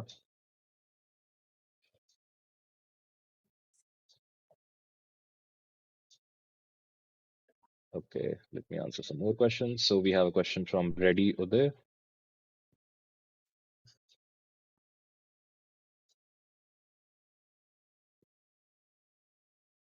Okay, so they're asking about when they will be getting the Cubid credits. So Prithvi, do we have like a particular date for our agreement where we could, transfer credits to the students and which particular teams require those credits? Because some Yeah, teams, I think Reddy is asking that when these credits are going to be distributed. yeah. So we are working that out with AppShare, and once the dates are finalized Yeah. and teams are shared, Mm-hmm. maybe 2 3 days beforehand we can do it, right? And on the day as well they can, because I don't want to give way quite early, because I don't want them to exhaust everything, and on the day of the hackathon they Mm-hmm. won't have anything to work to start with. So Makes I'll sense. work out with AppShare and share the details shortly with the respective teams. I mean, AppShare will share the details, of course. Okay, makes sense. Then we have like how much time do we have for questions, Prithvi? Yeah, I think we have, sir. Anil sir, can we continue for five more minutes? Yeah, you can continue. Immediately after that, Jaiman sir will also join. Sure. I request, am I audible? Yep, Yes, sir. you are. Yes, sir. After your session, Babika Chagan madam will greet the students. And she is from QE Labs, and they are the prize money sponsors. Okay, you can take 5 minutes. Yeah, Okay, we'll sure. take three, Thank four you. Yeah. questions, sir. Yeah. Yeah, so I have four more questions. So one is from Gayatri Vidya Prasad College. Um, can you explain how to maintain feasibility and reduce error rate for IBM hardware for backends? Again, good question. So the first thing would be to use the Qiskits transpiler. So they have a very robust and a scalable transpiler, which basically takes your circuit, transforms it according to the backend which you're trying to use, but also has a lot of optimizations which are present in Qiskit's backend. So I would recommend using Transpiler Optimization Level 3 and also figuring out what kind of a layout you want for your qubits to be present on the device. Choose, the best graph on your device on which you want to execute a circuit on. The second thing would be, I think, try to see if you can utilize some kind of error mitigation techniques. And there's a repository called Mitic, MITIQ. So I will write that down, MITIQ, Mitic for error mitigation and transpiler optimization level 3. Yeah, so these two should be, good for getting started with your, reducing error rate for using IBM hardware. Then we have another question.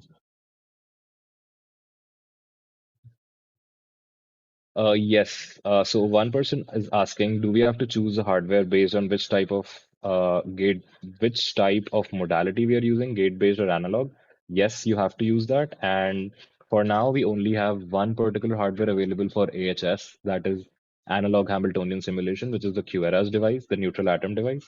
Other than that, all the hardware which is available on Cubid is definitely gate-based. Okay, I'll take a couple more questions. So ready.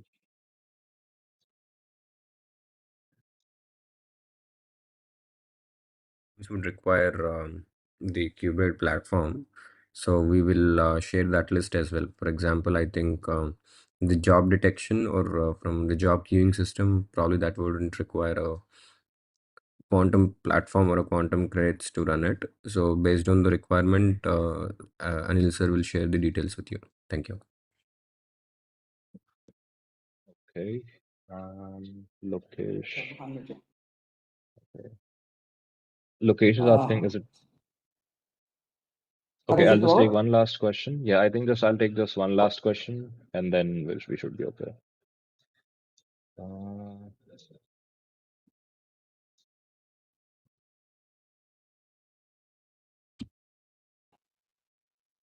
Cambridge. Okay, I think we did answer this question about the release date for the credit points. They're going to be released like a couple of days before the finals, and I think you should be getting those credits in your accounts then. So yeah. Okay, I think I'll stop for questions now. And thanks a lot, guys, for joining in, giving your time, and looking forward to what you guys are building. Thanks a lot.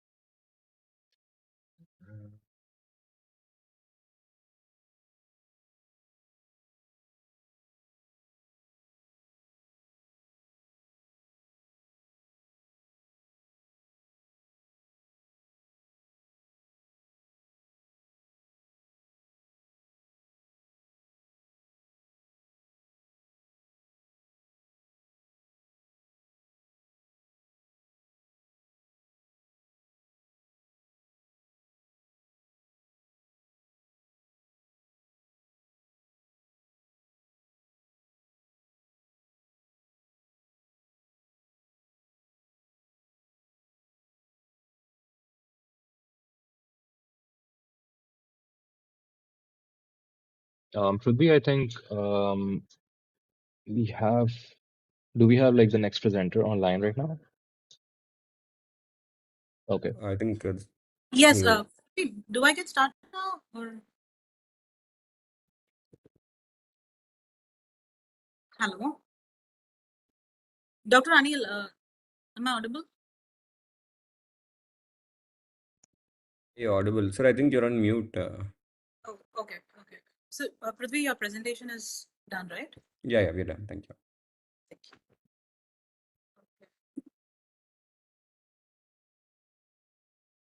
Um,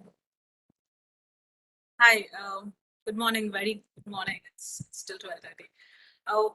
Wonderful to see all the enthusiastic young girls and boys, faculty members, principals, management of various colleges. Namaste.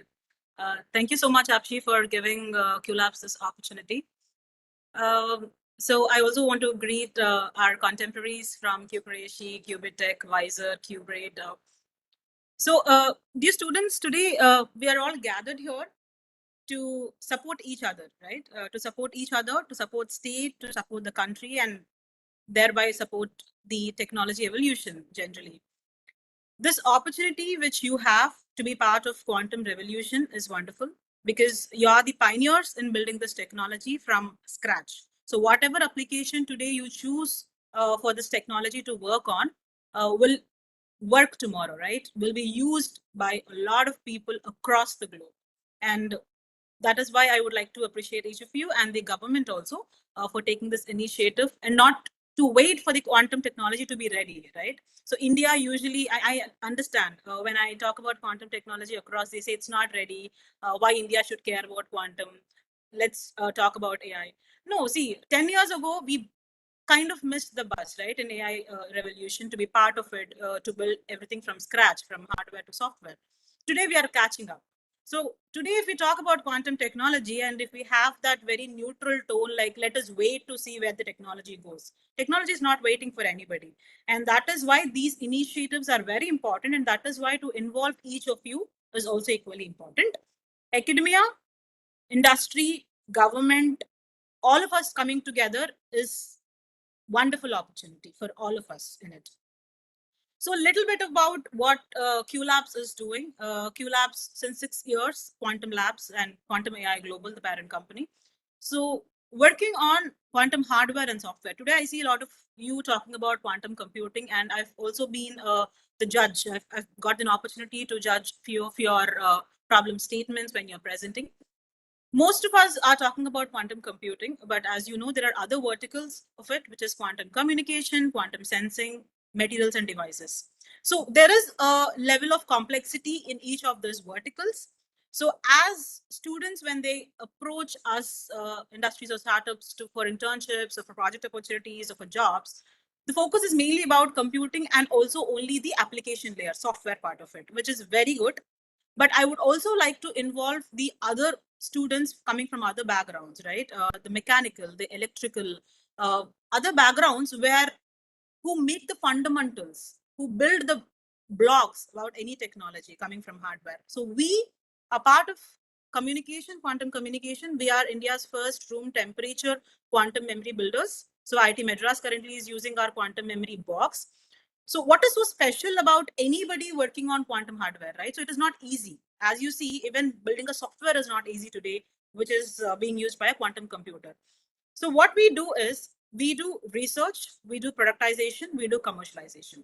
So today, if you start this hackathon, there is a problem statement coming to you. You analyze the problem statement, you frame that problem statement, and you see how does the system work with this problem, and then you solve it, right? So we do a research, we do productization, and we go to commercialization. This is how industry works. So today, Q Labs is here to tell you three things, right? Number one is I've made a note of it. When a problem is given to you, frame the problem very clearly. And when you're pitching the problem, don't tell me what you have done. Tell where does people suffer, or what is the exact business solution that you're building, right? What is that market that you're addressing it to? It can be a small solution that you've built, but what is the general market after your solution scales? Tell that to me, okay? And then the leadership, where we're all really excited about once your solution clicks and you want to win, right? The winning comes when your solution is actually executed, implemented, and somebody is using it. That should be your end goal. Your end goal should not just be winning. Your end goal should be learning plus clarity. Tomorrow, when I'm part of this final panel and when we are coming to see what you're presenting, I don't want to see I've done or as a team we have done or what your college has done. What is your contribution generally to a problem at scale? That tells you the depth of understanding of the problem and your solution. So two things, and that is where we have started 6 years ago, QLabs. So we found there is a problem in quantum communication. We addressed the blocks, and then finally we've built a box. So we've moved from lab to market, and that is why the box is currently being used by one of the prestigious institutions in India, which is IIT Madras. And tomorrow we are working with other sectors, finance and defense as well. So this is how evolution of any technology, any builders should come into picture. So finally, thank you so much for the opportunity. I know I have a very small slot, but I would like to interact more with each of you tomorrow. And all the very best. Looking at each of your enthusiasm, I'm very sure India is not going to miss the quantum revolution, and you are the reason. Each and every one of you are the reason. And I think Dr. Madhumurthy sir is also here. Thank you, Apshi. Thank you, Amravati Quantum Valley, National Quantum Mission, for taking this forward for India. Thank you so much. I wish you all the best. Bye.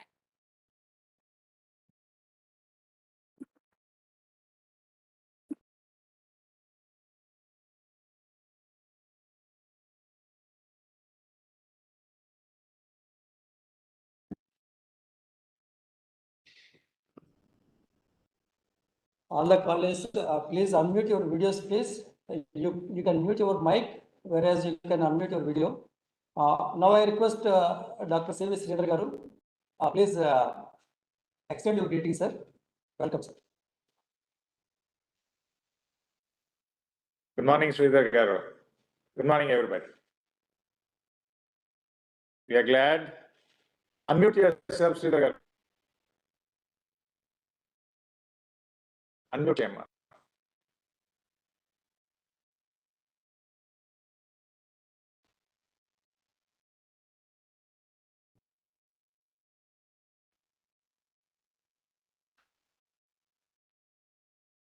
Very good on that.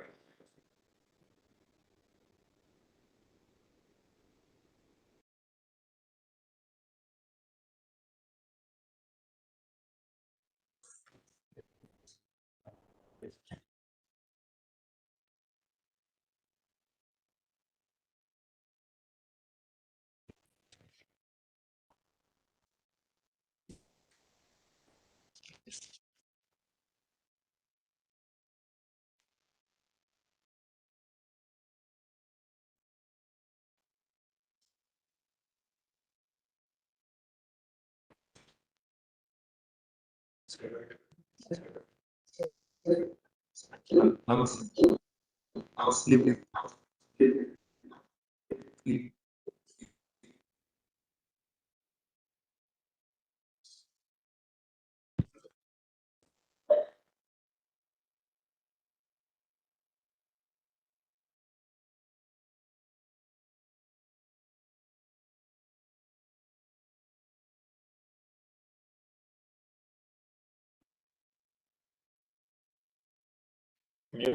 Mute లో ఉన్నారు.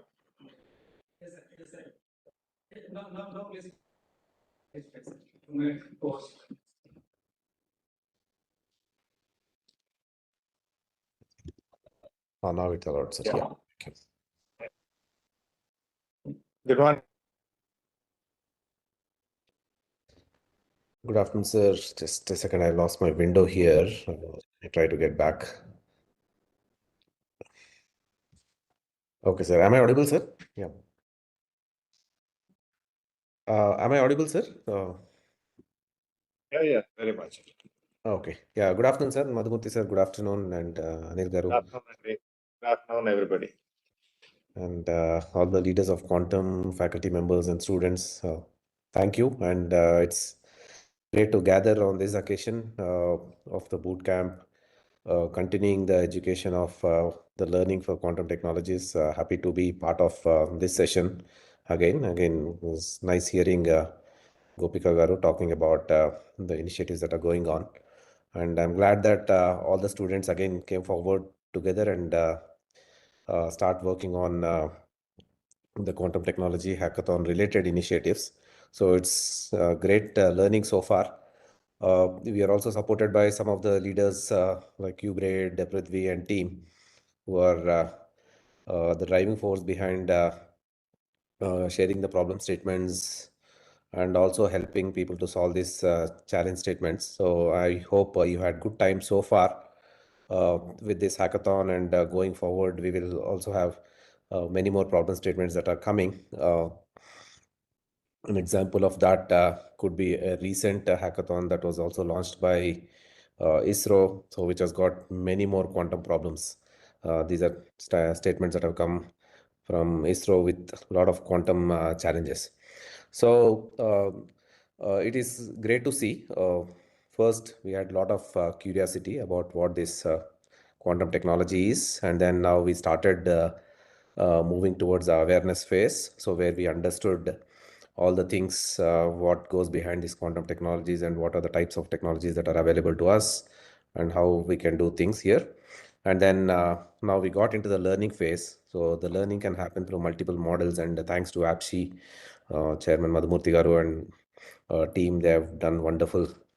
I think created a wonderful environment in terms of bringing students together. I think it's a record of bringing 30,000 people together for driving this hackathon with problem statements that are coming from different experts who had experienced working in these areas for last few years. So the problems are not are chosen in such a way that this will aid learning. So if we pick up a too complex problem, so we'll not have quantum computers available to solve those problems today.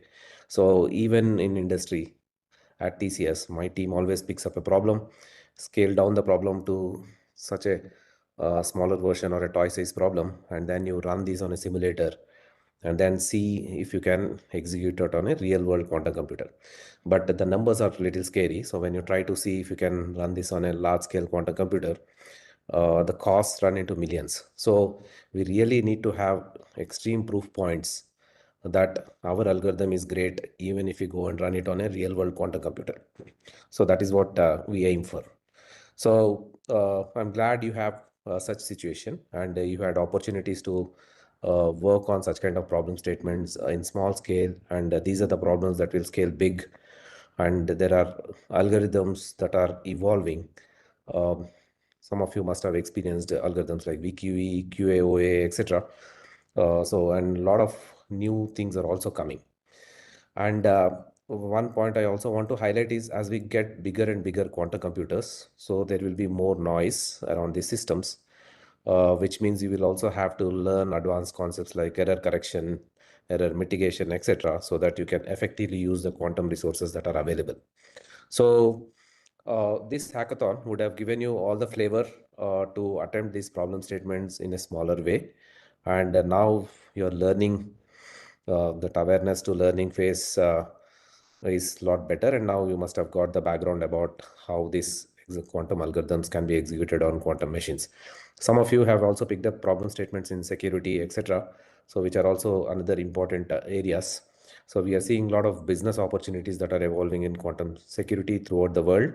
There are new regulations that are coming, so which will result in a lot more business opportunities, which will translate to many more jobs for all of you in the coming days in the cybersecurity area as well. So which is particularly we're talking about quantum security, called post-quantum cryptography in this particular case.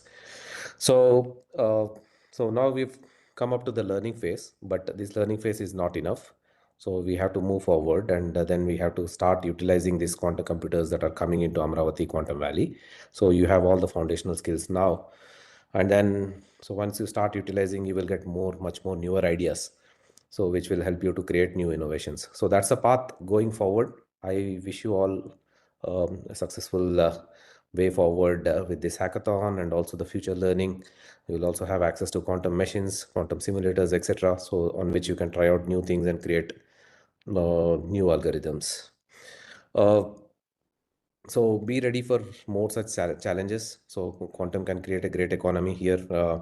So we have a good head start in terms of attacking quantum technologies from all directions. And this is something that uh, uh, I think we should not leave this opportunity at this stage. So this is where in IT we focused only on software, but here we will focus on not only just on quantum software, plus we also work on quantum hardware, components, everything, which again involves a lot of design and engineering capabilities that comes with engineering colleges. So it's a great challenging road ahead in front of all of us. So we will take this up and live to the vision of our Honorable Chief Minister. So he said we have to make quantum computers in the next couple of years. He also promised Nobel Prize for people who can bring Nobel Prize in quantum technology. So we should aim for that kind of things, and which would require a lot of sacrifices and hard work, and spend a good amount of time in this technology. So I wish you all the best going forward with this hackathon, and look forward to see you all and meet you all. And again, thanks to APSI team for putting together a great event, actually maybe a world record event. I think we should all work together, and then all of us grow together and then shape up this technology. Thank you, and all the best. Thank you, sir. Thank you, Sridhar. Thank you so much. Prithvi, good afternoon. Unmute yourself, Prithvi. Good afternoon. Yeah, would you like to share some thoughts here, Prithvi? Thank you, sir. So we just had a presentation about our Cubid platform as well.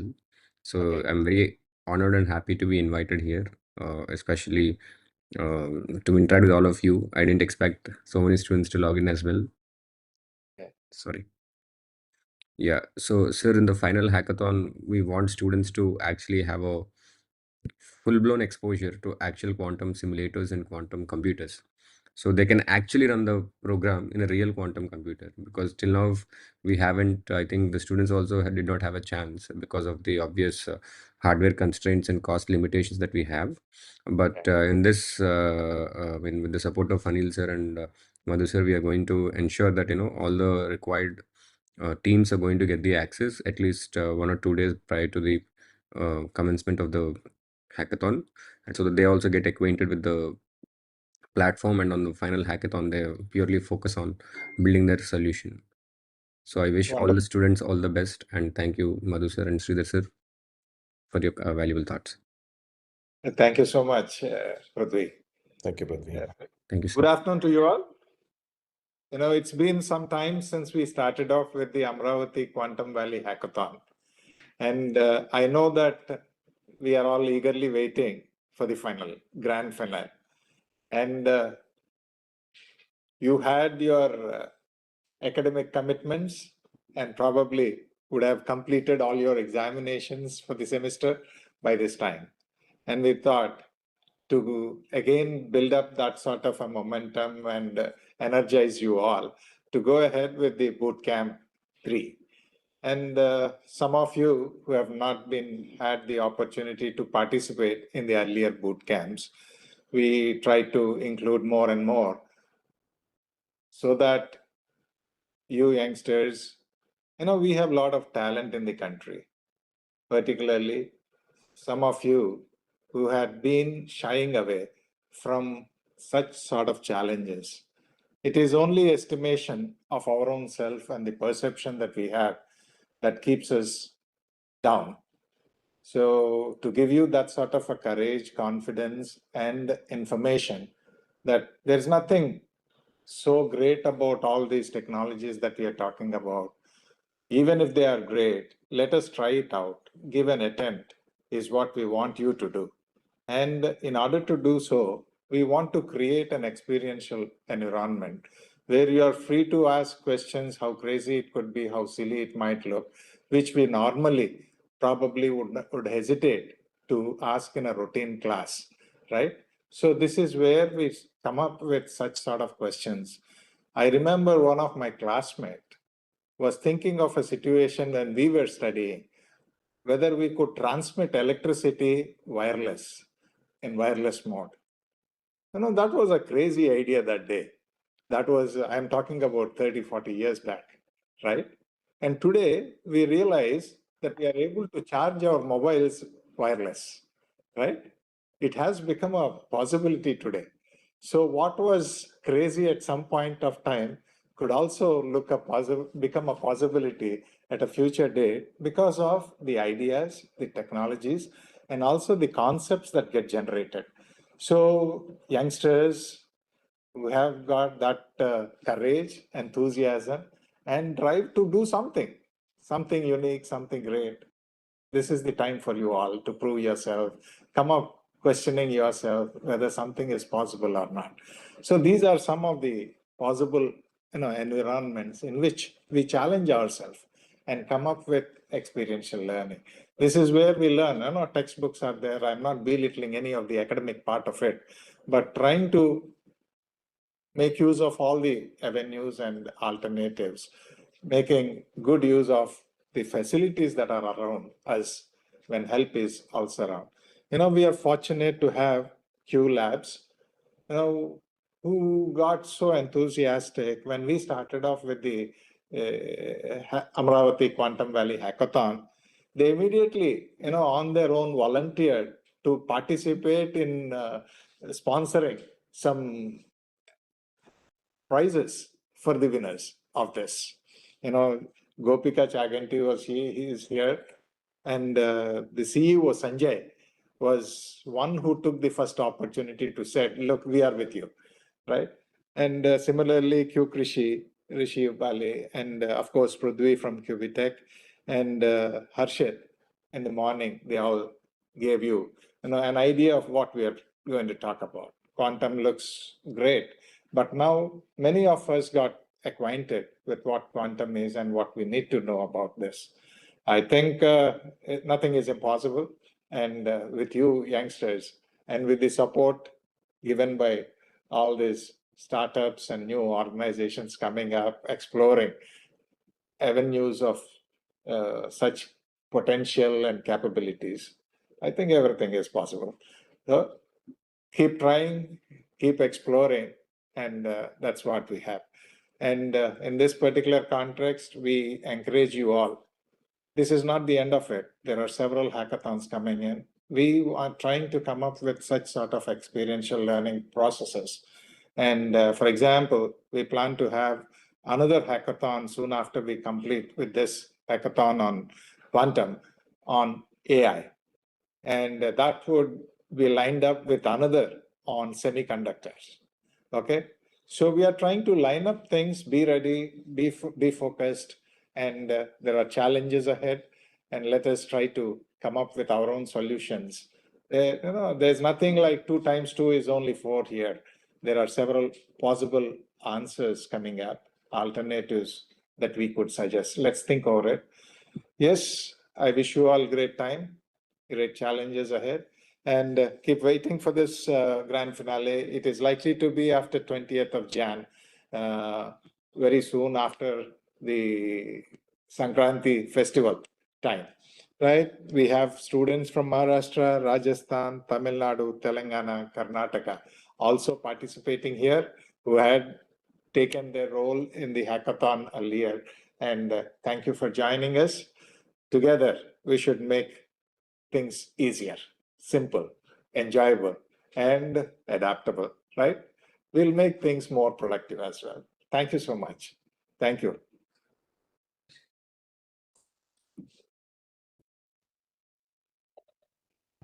Yeah, Anil has some program here. Dr. Anil.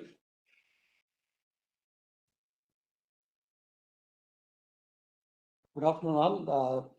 Very important spokes of different hackathon.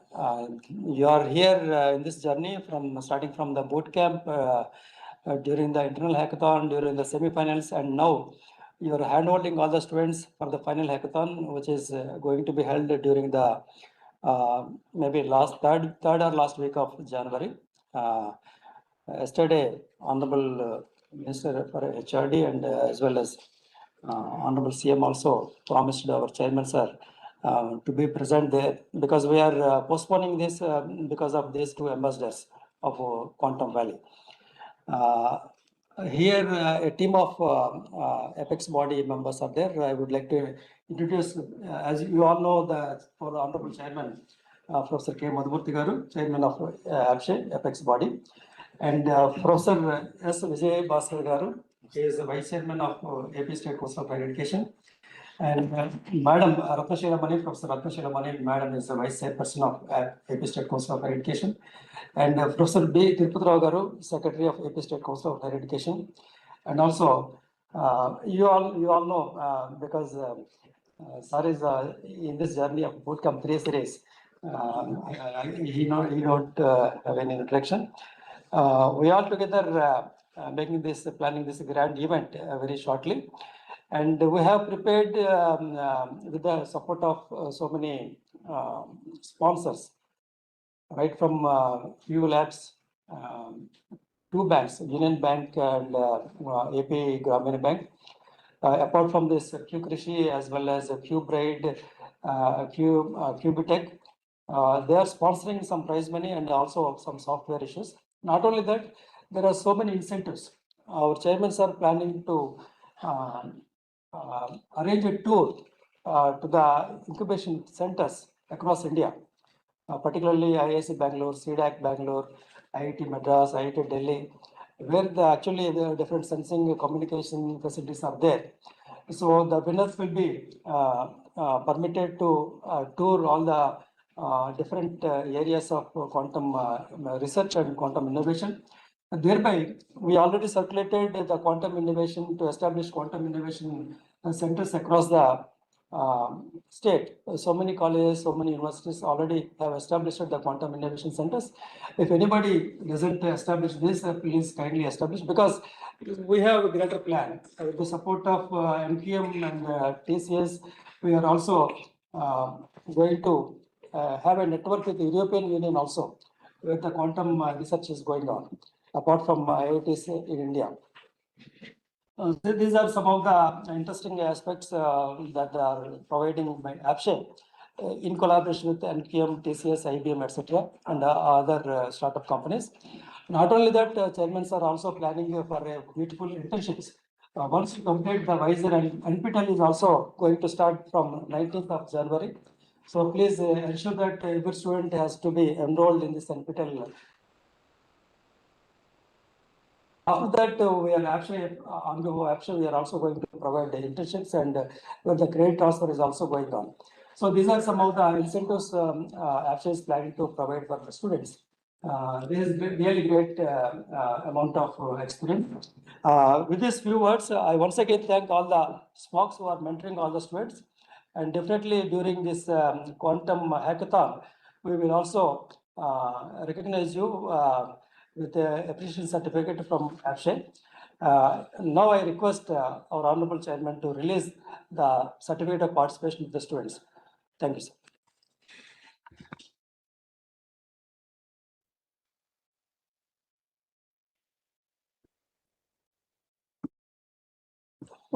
All the finalists will get the certificates. Those who have participated in the 3 series of boot camps will get certificates today. And you may check your mail IDs, your mails after going to home. Everybody will get the certificates, participation certificates. Thank you. Please launch, sir.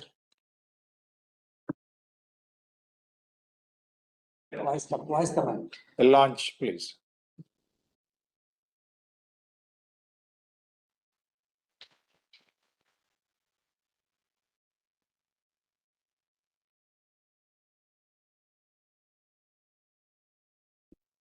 Yeah. Thank you so much. And let's keep ourselves busy, preparing ourselves for the final of the Amaravati Quantum Valley. And the good news is the director of the quantum mission, Dr. Sridhar, is going to lead us in all these events and much more that are likely to come. And we have the blessings of Dr.